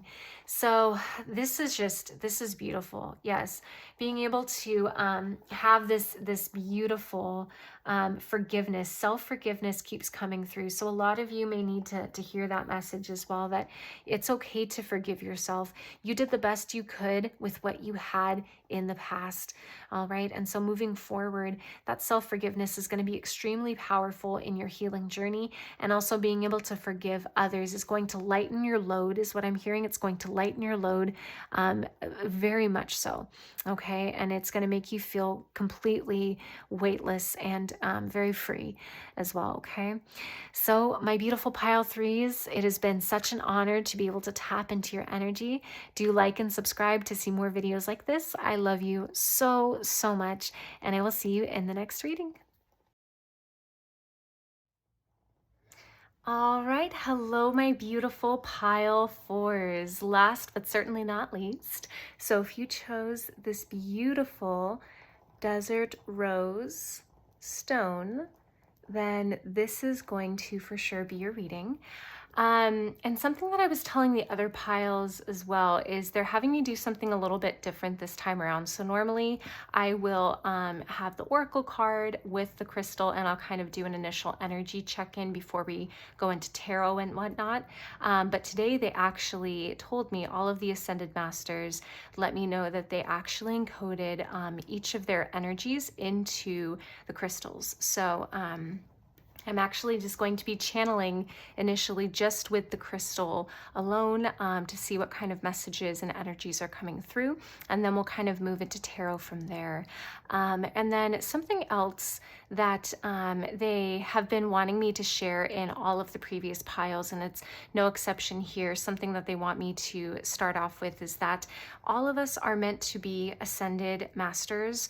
Ascended mastery just means that you've completed all of your karmic cycles, and that you have properly gone up the ascension ladder through the different planes of matter, and you've mastered all of them.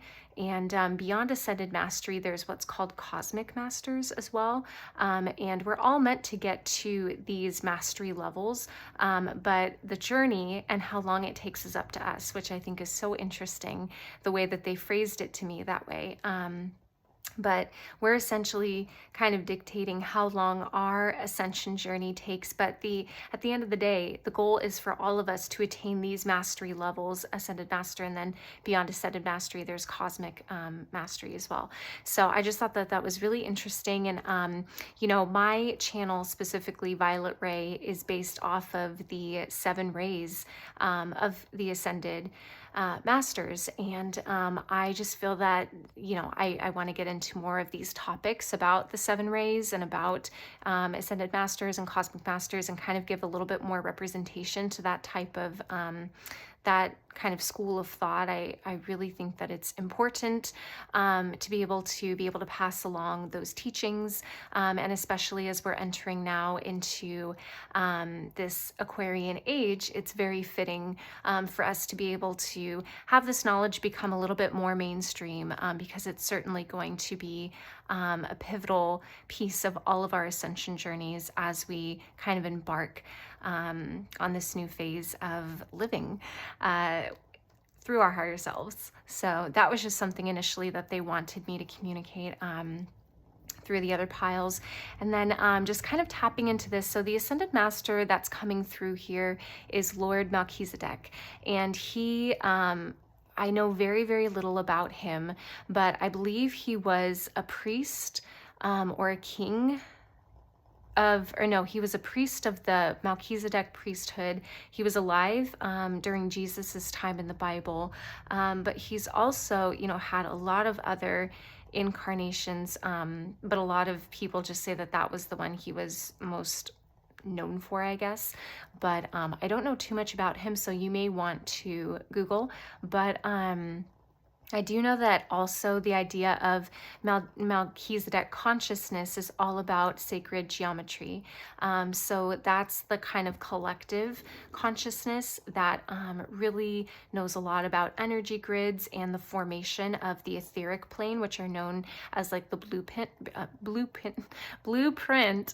of the universe, of different galaxies and star systems and different universes as well.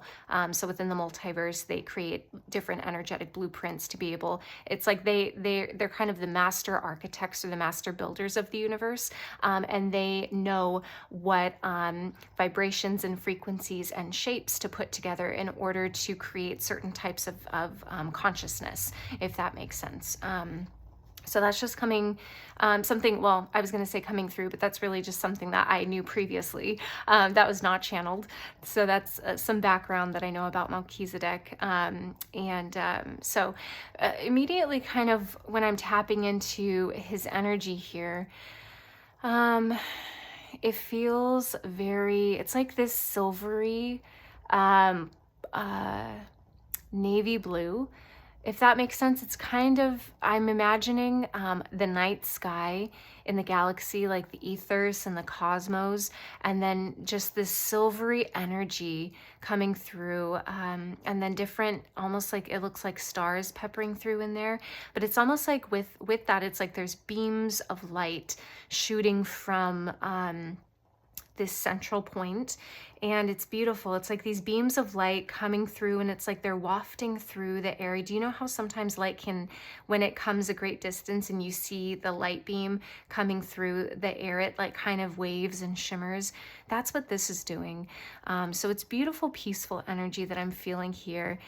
Very etheric, like I said, very different from Yeshua's energy or Kuan Yin's energy. And if you heard my voice change just now, lots of energy in the throat chakra here, which is quite interesting. I wouldn't have thought that. I would have associated his energy with more of the crown chakra or the third eye chakra. So, which definitely I am still feeling, but he's affecting my throat chakra, which I wasn't expecting. So maybe as we get into the message that he has for us, that'll come through a little bit more.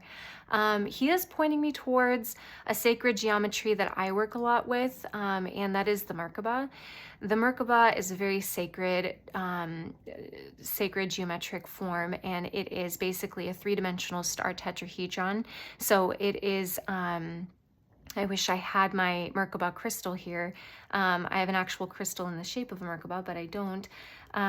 It's really just a three-dimensional pyramid, upright, and then inverse, another three-dimensional pyramid, and then they meet halfway and then they interlock, if that makes sense. One three-dimensional triangle goes clockwise, the one right below it facing upside down goes counterclockwise, and the idea is that they rotate, and it's used as, it's a vehicle for activating the light body. He's also telling me that it's the vehicle shaped by thought. So he's referencing the platonic solid air, which is one pyramid and then another inverse pyramid right below it. Where is it? It's in one of these cards. He's showing me in reference to the platonic solid air, which is responsible for thought. It's shaping our perception. It's shaping how we see the world. I can't find it. It's in one of these cards. I just saw it the other day too. You can look it up, but it's the platonic solid responsible for air. That is something that is definitely coming through, and he's associating it with the Merkaba. And he's saying that thought and perception is heavily influenced by the Merkaba. In Merkaba magic, it's also, the Merkaba is said to transport to different dimensions and to different light realms, is what I just heard. I've never heard light realms before. That's so interesting. But he's referencing it can take you to different light realms as well. Oh, okay. So what he's referencing are what are called different light dimensions, and there are 12 dimensions of light, and there's what are called overtones in each light dimension, and he's referencing that you can actually transport yourself there through your Merkaba, depending on your the consciousness of your thought, the clarity of your thought is what he's saying, which is really interesting. Master your mind, master your life is what he just said. Master your mind, master your life. Okay, interesting. Very much thought life is being brought up here. He's wanting to communicate the importance of what you think. He's referencing and he's saying that we as humans, our 3D selves, we don't understand the power that we have as co-creators in the universe. We don't understand our own power. We don't understand our own sovereignty. And he said, even though you can't see the co-creation here in this plane of reality, it doesn't mean that it's not being created in other planes of existence. Every time we think a thought, every time we imagine something, it actually is physically or energetic. No, he corrected me. He's very funny. He's kind of studious, and he's very much like, yes, this is right. No, that's wrong. And he's like not afraid to tell me what's what.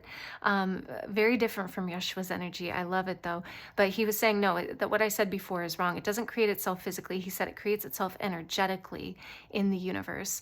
It's manifested energetically elsewhere within the multiverse, which is really interesting. So he said, we don't understand the power of our own co-creation skills. And he said, if only we would learn to master our thoughts, we would be able to master how we create, how we show up in the world. There's something else that he's communicating here that I'm not picking up. One second.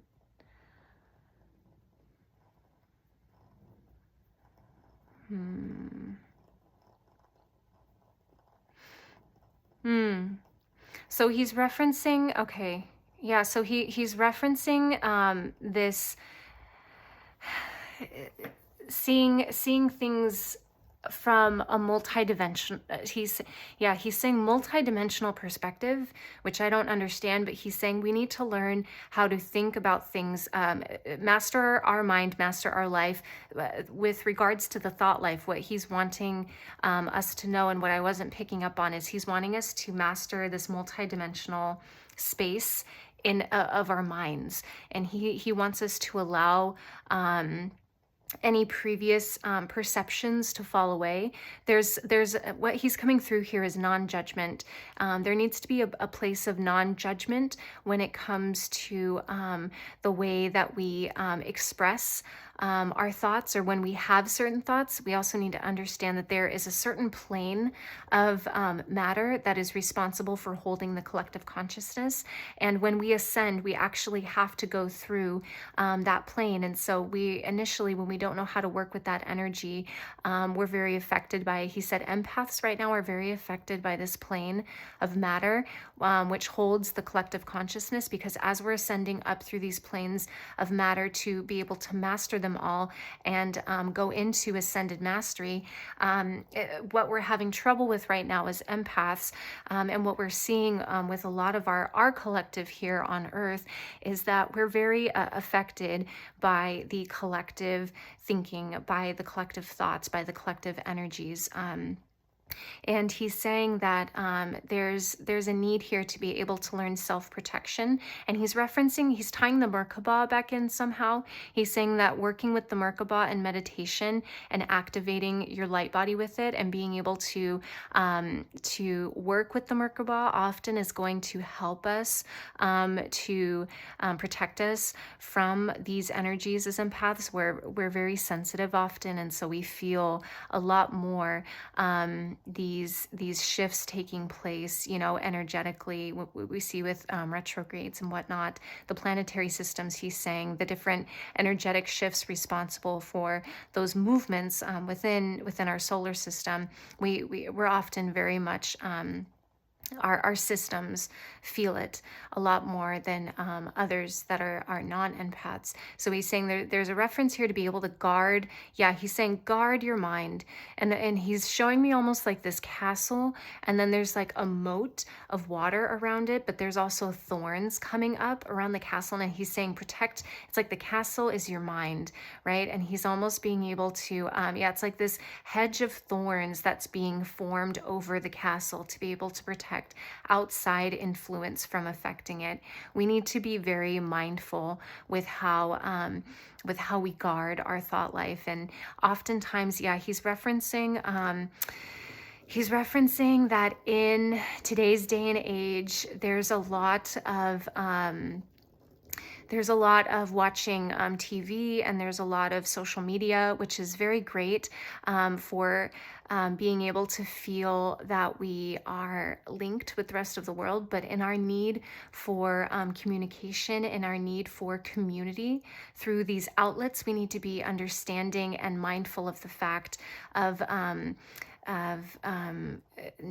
like being mindful of the energy we're receiving from these different TV shows, from social media, because it's all meant to be good things, right? Because we're wanting to relax, we're wanting to connect with other people, and so in an effort to still keep those things kind of, he says, holy or pure, we need to be mindful of not taking on that energy, the negative aspects of those outlets, of watching the TV shows, of going on social media. He's saying that we need to be mindful, and we need to guard our thoughts with regards to that. So that's really interesting there. He says it sounds very simple, but he says it makes a bigger difference than you would think. Again, he's referencing how we are very powerful manifestors and very powerful co-creators. Magicians is what I just heard. We're very powerful when it comes to that. And so what we think truly does manifest elsewhere in the multiverse energetically. It is created and it is reality in some other time and space. And so he said, because of that, there's a great responsibility. Yeah, so he's referencing we need to understand that there's a great responsibility that we have with such, with great power comes great responsibility. So he's saying that we need to understand our place and come to terms with that power that we hold, and learn to handle it well. He says, handle it well. So, okay. I think that is everything coming through so far. Okay, so we're going to now get into some tarot.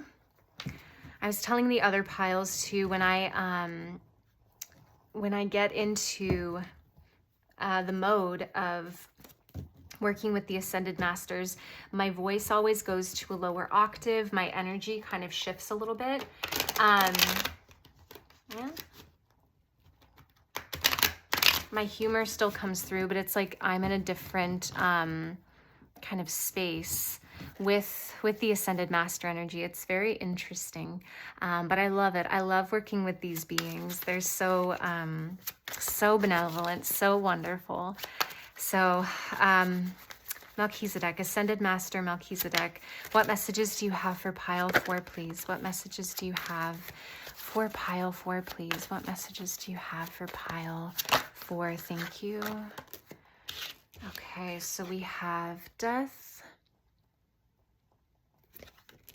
coming through here as well. Very interesting. I think this card came up for pile 2 as well, if I'm not mistaken. Very, very interesting. Let's get some more context here.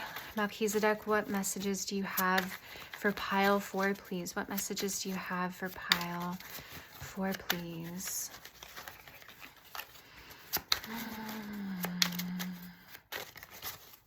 I'll break up some of this energy. Melchizedek, what messages do you have for pile 4, please? Thank you. So we have the 6 of Cups here, but it actually came out in reverse. Okay, Melchizedek, messages for pile 4, please. Messages, thank you. And then we also have upside down or right side up, right side up. We also have the Queen of Coins here. Yeah. Yeah, okay. Melchizedek, thank you. Yeah, 7 of Cups.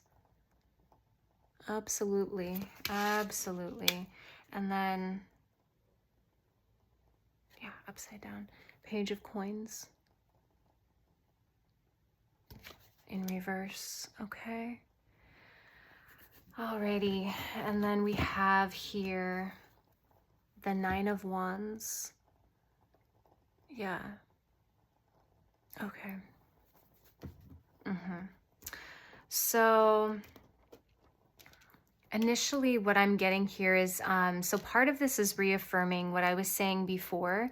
I love how the spirits do this because sometimes I get kind of self-conscious about my own abilities. And I know that I shouldn't, but it's just my ego coming through.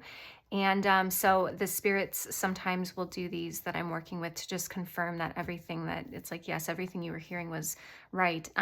So with the Queen of Coins here and the 7 of Cups, it's like he's reaffirming what I was saying before. It's, yes, we are these master energies. We are powerful co-creators with Source, with the universe. And there's multiple universes, he said, and multiple sources as well, which I don't necessarily understand, but he's saying it's all a refraction. It's like fractals of light, prisons of light. And so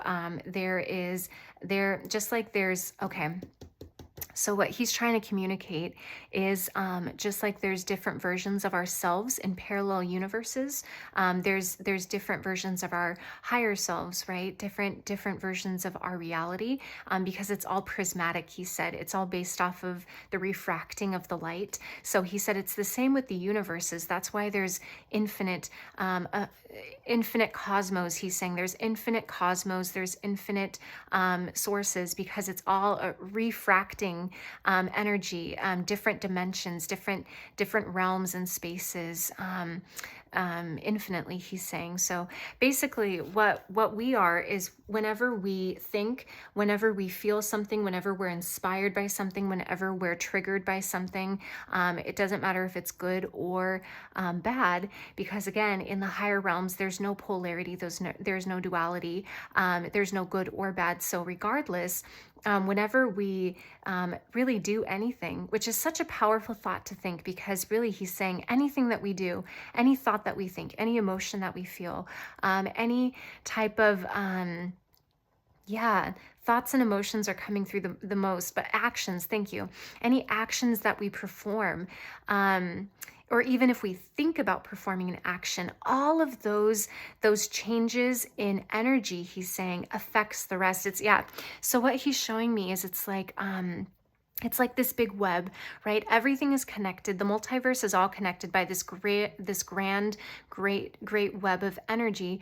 And it's the same idea that when you pluck one of the cords of the energetic web here and you go boop, and then it goes boom. And you know how in the cartoons, it always shows the vibrations going through the rest of the web. He said the one affects the all. The one affects the all. So whenever we think a thought, whenever we have an emotion, whenever we do something, whenever we perform an action, that actually manifests itself energetically somewhere else in the universe. It actually alters forever the other spaces surrounding it, which I don't even know how to comprehend that or communicate it. I hope that's making sense. But that's what he's sharing with me. That's what he's communicating. And it's like, yeah, we are these queen of coins energy. We are the master manifestors. Again, he's saying magician, co-creator. We are sovereign, right? We have authority, and we need to step into that power and understand just how much power we have. Because right now, he said a lot of us are acting as if we're powerless.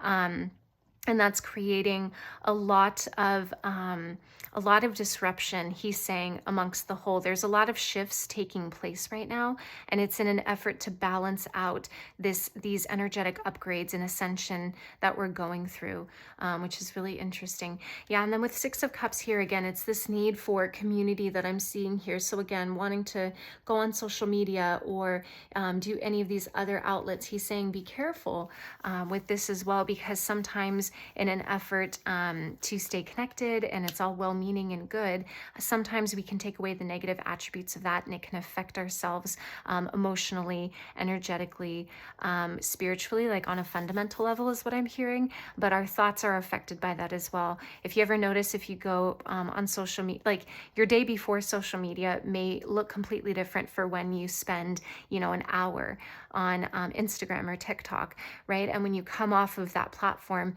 you may have more negative thoughts, right? Just because there's that human nature to compare to other people, or there's that human nature to feel like you're behind because you feel that other people are doing this or they're doing that, or they're growing in this way or that way, and you feel like you're stuck and you're not getting to these places that you see other people going. He said a lot of comparison thinking there, and he said that it's harmful to our psyche, because he said we are all divine beings on our own what is that word? I want to say crafted path, but it's like he's showing me it's like when something is bespoke, when something is unique, when something is like crafted, one of a kind. It is I can't think of the word, but that's us. It's like we're all on each it's like this beautiful carved, painted pathway of colors and energy that he's showing me. And there's all of these different energies coming through and flowing through, different colors, like intertwining with each other, and different geometric shapes coming through. And it's like we're all crafting this masterpiece of a path. And our paths are very affected by these energetic shifts that we feel within our minds, within our mental body, our physical body, our emotional body. He's connecting it to the four bodies. So we have our spiritual body, our physical body, our emotional body, and our mental body. So those are very much affected by what we think, what we feel, and what we do. Okay. And then yeah, with the death coming through here as well, it's almost like there's this big shift that he's showing me within the collective right now. And that's what I was saying before. It's like we don't understand our own power. And so it's causing a lot of energetic shifts within the whole, because the one affects the whole. And he's saying that there is a big transformation taking place. Well, obviously from 3D to 5D, it's, the Aquarian age, the new age, that's something that's coming through. But it's like there's something more happening here that he's touching on, and it's like I'm not picking up on it. And he's saying that there's a transformation. He's saying light. He's referencing light. There's a transformation in terms of the light dimensions. So he said we're not only okay. So he's referencing that there's physical dimensions, there's physical dimensions, there's energetic dimensions, and then there's light planes or light dimensions, which I don't really understand, but I'm just communicating what I'm hearing, and then maybe all of us can do some Googling afterwards because I don't even know what I'm saying right now. But he's referencing like light dimensions are shifting as well, and that's separate from the 3D to 5D ascension that we're all talking about right now. But there's like this light upgrade. Light upgrade is what I keep hearing. It's like shifting from one light to another like light dimension, if that makes sense. I'm not getting anything beyond that. But yeah, okay, so with the Page of Coins here in reverse and with the Nine of Wands, there's also, oh, okay, thank you. Okay, so that's why he's saying, because there's this fundamental shift in light dimensions, that's why he was bringing up the Merkaba at the very beginning, because the Merkaba activates our light body, he's saying. And so being able to meditate with the Merkaba is going to allow our light bodies to become become more malleable, is what I'm hearing. Our energy won't be so hardened, so stiff. It'll become more malleable. I don't know why that's important, but that's what he's referencing. And he's saying that with the Merkaba and that activated light body, when the collective taps into our light body more consciously, more mindfully, that's going to allow this ascension from one light dimension to another light dimension. It's going to allow for that ascension much easier, because he's saying we can ascend in one realm, but be stuck in. Okay, so he's referencing like we can ascend in one physical plane, like we can ascend to 5D, but if we don't also ascend our light bodies with it, it's like the as above, so below principle. If we don't ascend our light bodies along with our consciousness, then he said it's unbalanced somehow, which I don't really understand, but that's what he's saying. It's unbalanced. So he said we need to be able to master our thoughts and our light bodies through the Merkaba, because those manifestations are very important for the ascension of all. Like there's different layers of this ascension that we're going through, and it's in order for it to be balanced, so that we don't move too quickly, and so that we don't become energetically unstable, is what he's saying. Okay, how interesting. Okay, so then we have the Page of Coins, which is in reverse, and then we also have the Nine of Wands here. And it's really funny with the Page of Coins, it's almost, with it being in reverse here, it's like we're not, again, we don't see our own value, we don't see our own worth here. We don't understand kind of this great effect that we can have within the universe. So he's referencing that we see ourselves as being this tiny little speck within the universe, instead of recognizing that we are actually this great grand energy, Queen of Coins energy. We are this master magician energy with the Seven of Cups here. We often view ourselves as being small, feeling unworthy, feeling intimidated, feeling victimized. But he said it's very important to be able to lift our consciousness from these planes, because, and he's referencing it as being planes, because he said once we're able to do that, then we're able to fully embody this healthy co-creator energy, and we can let go of what's holding us back from the ascension process.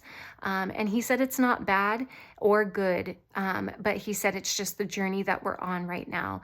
And it's not bad that it is taking us the time that it's taking us, which he's not referencing if we're taking it slow or fast, because time really is a construct, is what he just is saying. He's reminding me of what I always tell myself: time is a construct, time is not real.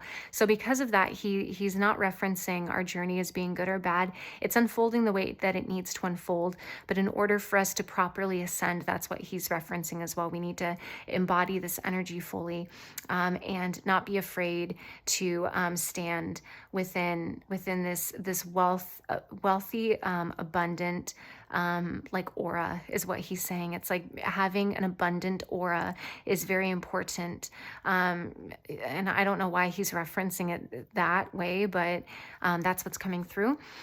Then we also have the Nine of Wands here, which is almost it's like, yeah, there's this this fear that we have. And he's almost saying it's like an illusion of fear that we have. And the 3D plane is, he's referencing the 3D plane is all about it's all about deception, illusion, misperceptions, misguidance. It's all about, it's kind of, he's showing me like a fun house with different fun house mirrors there. What you see as being real is not actually real, but it is real as long as you believe it is real, he's saying. And that's the power of thought. That's the power of the mind coming through there again. So he's tying that back into what I was hearing from the beginning as well. So it's like being able to have that authority, that mastery over our mental body, over our minds is going to be very important moving forward, and being able to see past this illusion of fear, to be able to be, yeah, it's almost like we all, and he's referencing this as well. It's like there's this little doll that she's holding in her arms. It's like that is our 3D selves, and this is our higher selves, actually having a greater perspective and vantage point, because it's almost as if like he's referencing the size. So a doll is very tiny, it fits in the palm of your hand. Us as humans, we're a lot bigger. So the vantage point of a doll, I don't know why it's coming through this way. This is so funny. All of the ascended masters are coming through with an element of humor, which is really funny, but it's like this grounded sense of humor. And I love it. I love it so much. Humor truly is medicine for the heart. I believe that wholeheartedly. But he's referencing like the vantage point of a doll is very different from the vantage point of a human. Just like our vantage point is very different from our higher selves perspective. And so being able to instill that connection between us and our higher selves is very important as well. So instilling that connection between us, our higher selves, and then working with the Merkaba and our light body are very key points that he wants to communicate and that he wants us to work on, myself included. I am a student just like all of you. I never want to pretend like I have, all this great mastery. And it's like, no, I'm a human as well. I'm working through my own stuff. And so for all of us, this is kind of homework that he's giving to us. So homework from Professor Melchizedek. That's definitely coming through there. So fascinating. I love that. Okay. So let's get into some oracles. So Ascended Master Melchizedek. Ooh, thank you. Yeah, okay. Number 42. We have go with the flow, paddle on. Okay. Water energy coming through with that as well, which I was getting water energy a lot from pile number 1. I believe it was the first pile where that was coming through a lot. So Ascended Master Melchizedek, messages for pile 4, please. Messages for pile 4, please. Ascended Master Melchizedek, messages for pile 4. Ooh, okay. I saw one come through. What was it? There you are. I see you. Meh. There. Okay. So we have number 33, master number coming through there. Dimensional gateway, an invitation. Oh my goodness. Okay. Yes, and I think this is Yeshua's silhouette here in the doorway. So Yeshua's also coming through in this reading as well, saying that he wants to work with you on this additionally. But yeah, it's like with this dimensional gateway that I'm getting here. Yeah, okay. So first off, I'm sorry, go with the flow. This is kind of referencing what he was saying before with we need to be able to make our aura, our auric bodies more malleable, softer for some reason, to make the energy less rigid, less hard. And that comes from being a good steward over our thought life by protecting our minds. Again, he's really driving that point home. Master your mind, master your life. So again, he's really coming through with that as well. But it's like, yeah, being able to be a good steward, protect, your mind. And Hedge of Thorns, it's funny that I said Hedge of Thorns because I think that's a biblical reference. I'm not like too well versed on the Bible, but I remember that being something from a Bible verse, I believe, where it's almost like we need to, I think it is protecting our mind with a hedge of thorns. I believe that's a verse directly from the Bible, but he's referencing that as well, which is so funny and fitting considering he was a priest during Jesus's times. So he would have that. And And it's funny, he pulls from my limited Bible knowledge, because I don't know that many sayings from the Bible. So he's really he's so funny. So that's definitely a synchronicity there. But yeah, it's like going with the flow, being able to um yeah, it's being adaptable, but not being lazy, he's saying. So a lot of us, sometimes we're very lazy. I'm sorry, this is coming from him, not from me. So I apologize in advance if this, potentially is setting anyone off, but he's it's more funny than anything, because it's so true. We all deal with this, and if you say that you don't, then you're lying. But it's like, he's basic. What was my point now? I'm sorry. He's saying that if we go with the flow, then okay, a lot of us are lazy with our thought life, and so oftentimes we will put ourselves in situations that we know are harmful to our psyche, are harmful to our minds, like doing, binging on social media, and I don't even know what else is coming through. Social media keeps popping up for whatever reason, and I don't know if that's because post-COVID, a lot of us aren't really going out a lot anymore, and so it's almost like our need for social interaction is kind of quelled by social media. A lot of us kind of, there are a lot of work from home jobs as well. So, we're maybe not getting out as much as we used to, but, or he's saying even interacting with people that we know will trigger us emotionally, not being able to be mindful going into those conversations or those interactions with friends or with family that we know could potentially trigger our emotional body or our thoughts. And, he's saying that it's just laziness. And he said we need to be masters of the way that we conduct our own responses. So the masters of how we conduct our own responses in the world. He's referencing a difference between responding and reacting. And there's a difference between making our energy malleable through being protective of our minds, and then being lazy. So oftentimes this lazy energy will come through, but he's saying it's very different from flowing with the energy, very different from flowing with the energy. And by flowing with the energy, I think what he's referencing there is being able to mindfully craft our thoughts. Think on, he's making another biblical reference, and you can Google this because I don't know the exact phrase, but Jesus says, I believe in the Bible, like, think on thoughts that are good, pure, and true, or something, or think on these things that are pure and true. And again, it's like this reference of being able to have that shield of protection around your mind, because it is so powerful. And oftentimes, okay, so this is good. So he's referencing that a lot of lower entities, like demons or lower dimensional beings, they serve a very important purpose here in this universe by being able to show us our own sovereignty and power, by instilling fear in us and making us feel powerless. That's, again, a created illusion that we can transcend. But it's almost as if he's also saying that I just lost it. His energy is like wispy. It's almost like I'm trying to grasp smoke. That's his energy. And it's like, he knows he's doing this to me. He says he's testing me.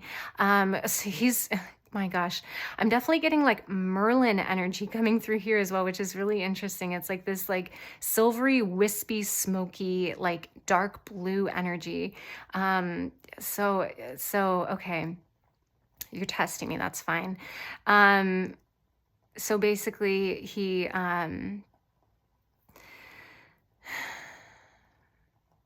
let's see. I totally lost my train of thought. I completely lost it. Melchizedek, can you please bring that train of thought back so that I can communicate that message? Yeah. Okay. Thank you. Okay. I see you, Melchizedek. I see you. So he's saying with lower dimensional entities, with lower dimensional beings, what they teach us are very important lessons to recall our own energetic sovereignty and power back to us.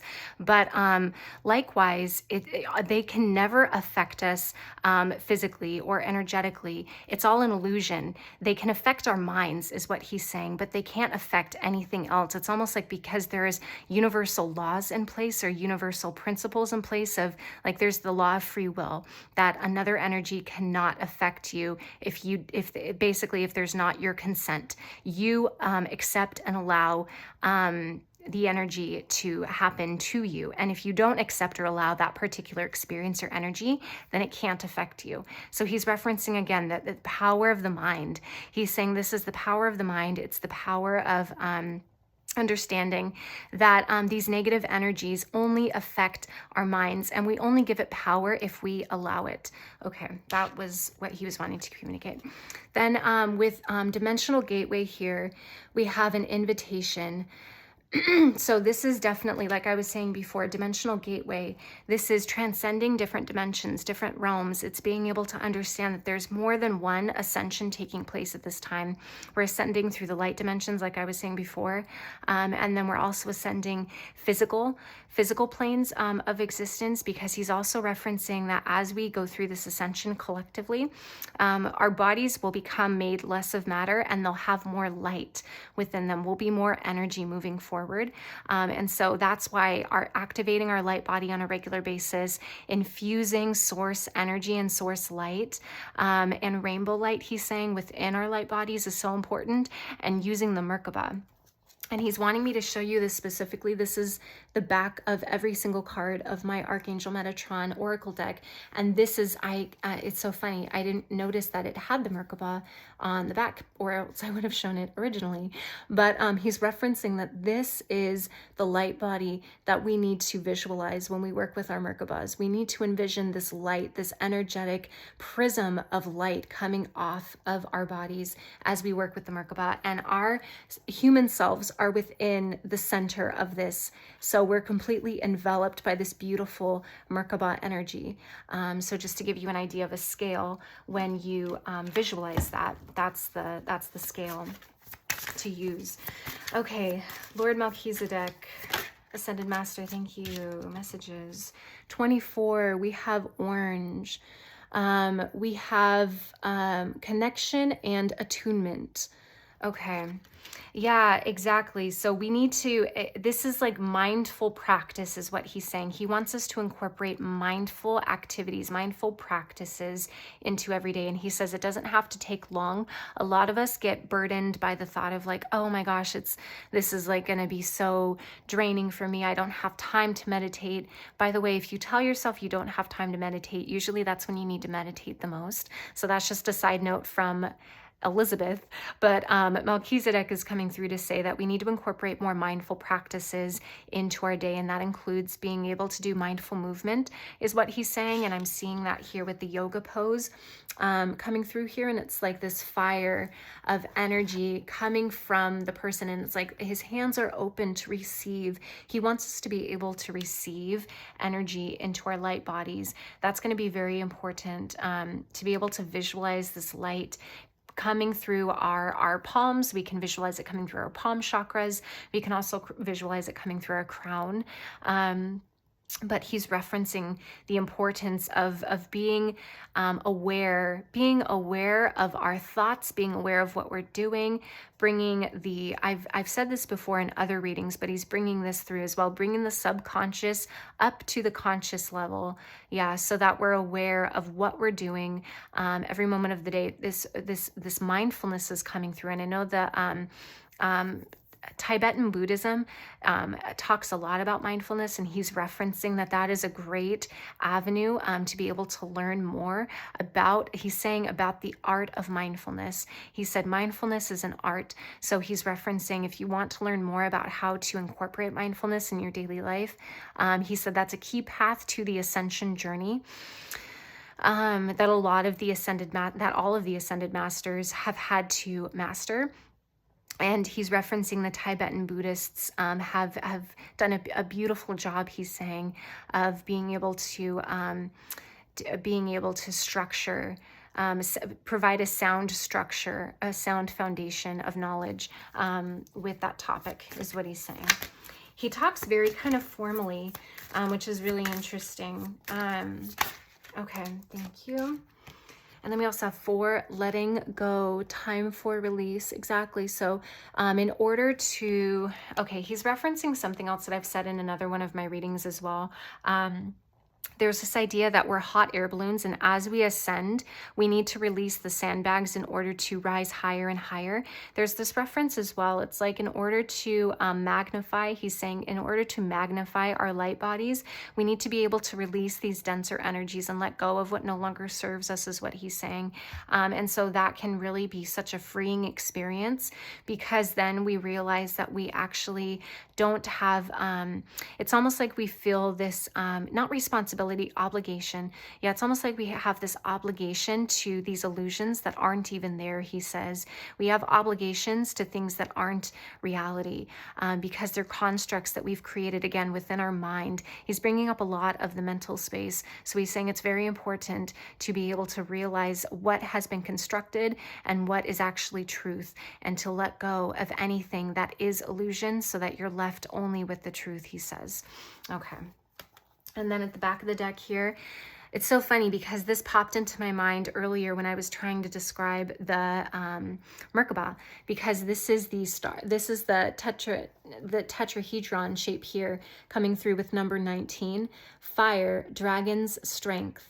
Exactly. So, and it's funny that we have so much fire coming through here as well. It's almost like there's this great purification, he's saying, this great purification through activating your light body is taking place, which makes sense, because if we're releasing things that no longer serves us, releasing what we no longer need, there's this great kind of cleanse, this great purge taking place, is what I'm hearing him say.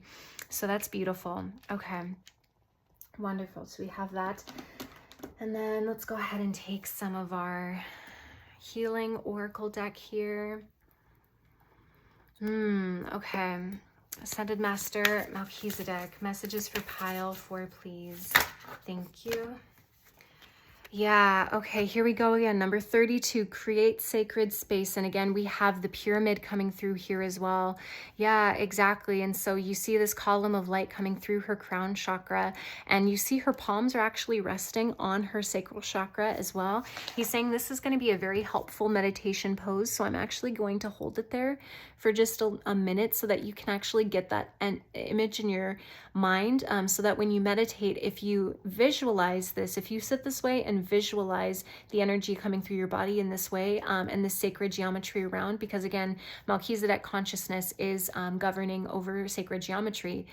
So they are masters when it comes to sacred geometry, and they know how energy works well, to be able to create shifts effectively, is what I just heard. So this shape and this light coming through in this particular way is going to be very, very helpful for you to be able to visualize. But yes, creating a sacred space. And again, he's saying the sacred space is in your mind. He said, yeah, so what I said before, he's just basically saying the same point as before.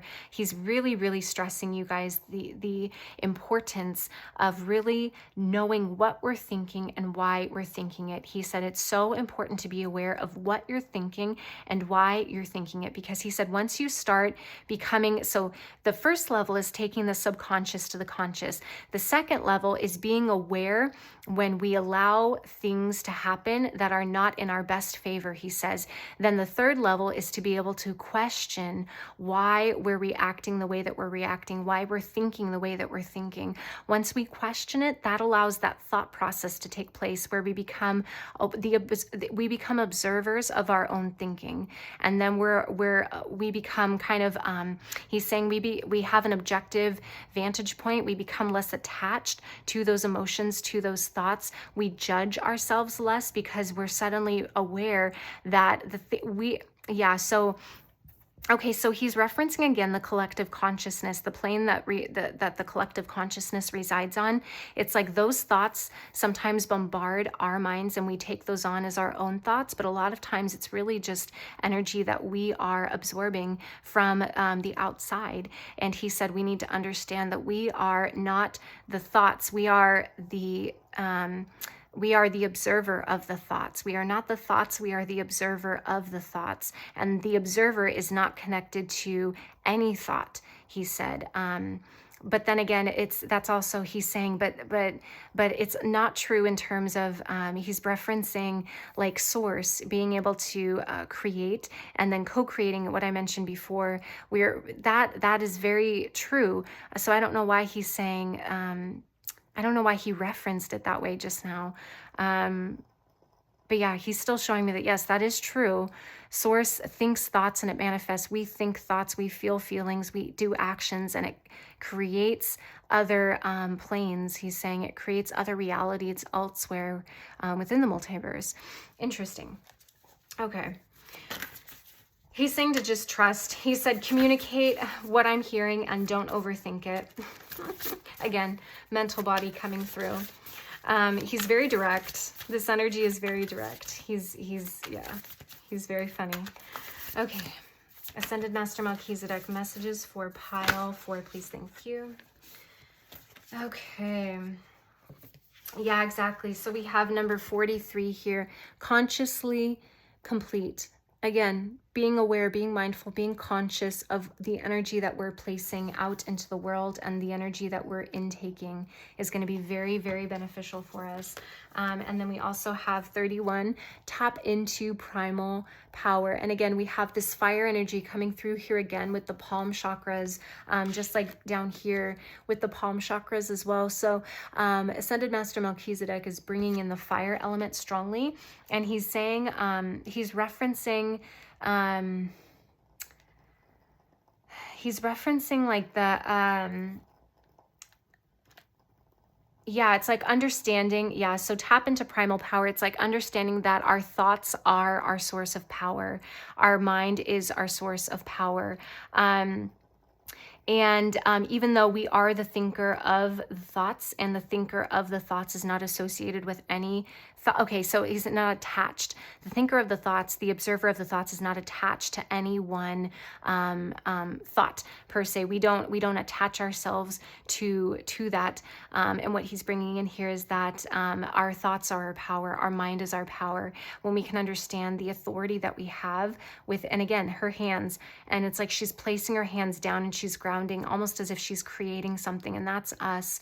And us being able to, he said we're interesting beings. He said humans are interesting beings because what we can do is we have the authority of spirit, just like the archangels do, just like the Elohim, all the other spirits. But he said when we're in this plane of existence, we have a unique ability to be able to manifest it into physical matter, which is very unique unto us, he says. And that is a very special power that we need to be aware of, that no other entity really has the ability to do. But with that power, again, comes great responsibility, and we need to understand the power of our minds and how we can manifest that into the physical here on earth. He's also referencing our minds create diseases. So it's that reference of all diseases created in our brains. And our emotions, if not properly dealt with, can manifest as energy blockages in the body, and then over time it can make us sick. So he's referencing that as well. That's one form of physical manifestation from the mind, from the mental body, that is has negative attachments, as we would see it here down here on earth. And so he's saying that it's very important to be aware of these things, be aware of this power that we have. Yeah, and then we also have at the bottom of the deck here, number 24, give and receive. Yeah, so it's like being able to allow this light body energy to come into you. And it's almost like I'm being shown the Ascended Master here, and it's like this is us and this is the Ascended Master. We meet at the third eye, and it's being able to receive this beautiful light into our light bodies from the Ascended Masters, but us also being able to give light back to them. He said that we each teach each other so much, is what I just heard, which I find fascinating. So they learn just as much from us as we grow and develop, as we learn from them having already ascended, which is just, wow, that's such an honor to be able to know that that is the Ascended Master's perspective on humans and humanity. So, okay. All right. He said it's because we were you at one point. All ascended masters started out as humans, and he said, we're no one special. He said, just like, and he's referencing what I said at the beginning of the reading. All of us are meant to become ascended masters eventually in our spiritual journey, and then cosmic masters. But the length of the journey depends on us. He said, we're all meant to get to where they are. They just got there a little bit quicker. So he said, we've been where you are. And so we honor the path. He said, we honor the path. We honor the journey. We honor you and your unique perspective as holy perspectives of source. He said, as holy perspectives of source, we respect you. We honor you. Okay. Okay. So then let's see, Lord Melchizedek, Ascended Master, thank you. Messages. So we have number 27 here. We have happiness. The very purpose of our life is to seek happiness. From the Dalai Lama. Happiness can only be experienced when the mind is quiet and the heart is open to making pure connections with your own true self, other people, and the world around you. This kind of happiness is only attainable by your sincere values of serving, giving, sharing, and creating for mankind's higher evolution. Yes, he's referencing here, he's really bringing my mind. It's funny that I said he's bringing my mind. He's bringing me to where it says serving here, sharing and creating. It's like as these powerful co-creators that we're embodying here on this realm, it's like we're able to have an open heart to be able to co-create with the universe. And he said it's a beautiful dance. He said it's a beautiful dance to be able to recognize this flow and this rhythm. And then on the bottom of the deck, we have number 5, pure understanding. The stillness of the heart reflects heaven on earth. As truth unfolds with no strings attached, the heart becomes simple and pure. When you take away the personal stories and fears created by the mind and strip away the toxic emotions of anger, self-doubt, and frustration, you can look at what is happening quite simply as it is. Yes. That needs no explanation. That is black and white, everything that we have just been talking about. Power of perception, power of our interpretation is what I just heard. How we perceive things, how we interpret what happens to us, the stories we create in our minds, the narratives that we create in our minds, he's saying.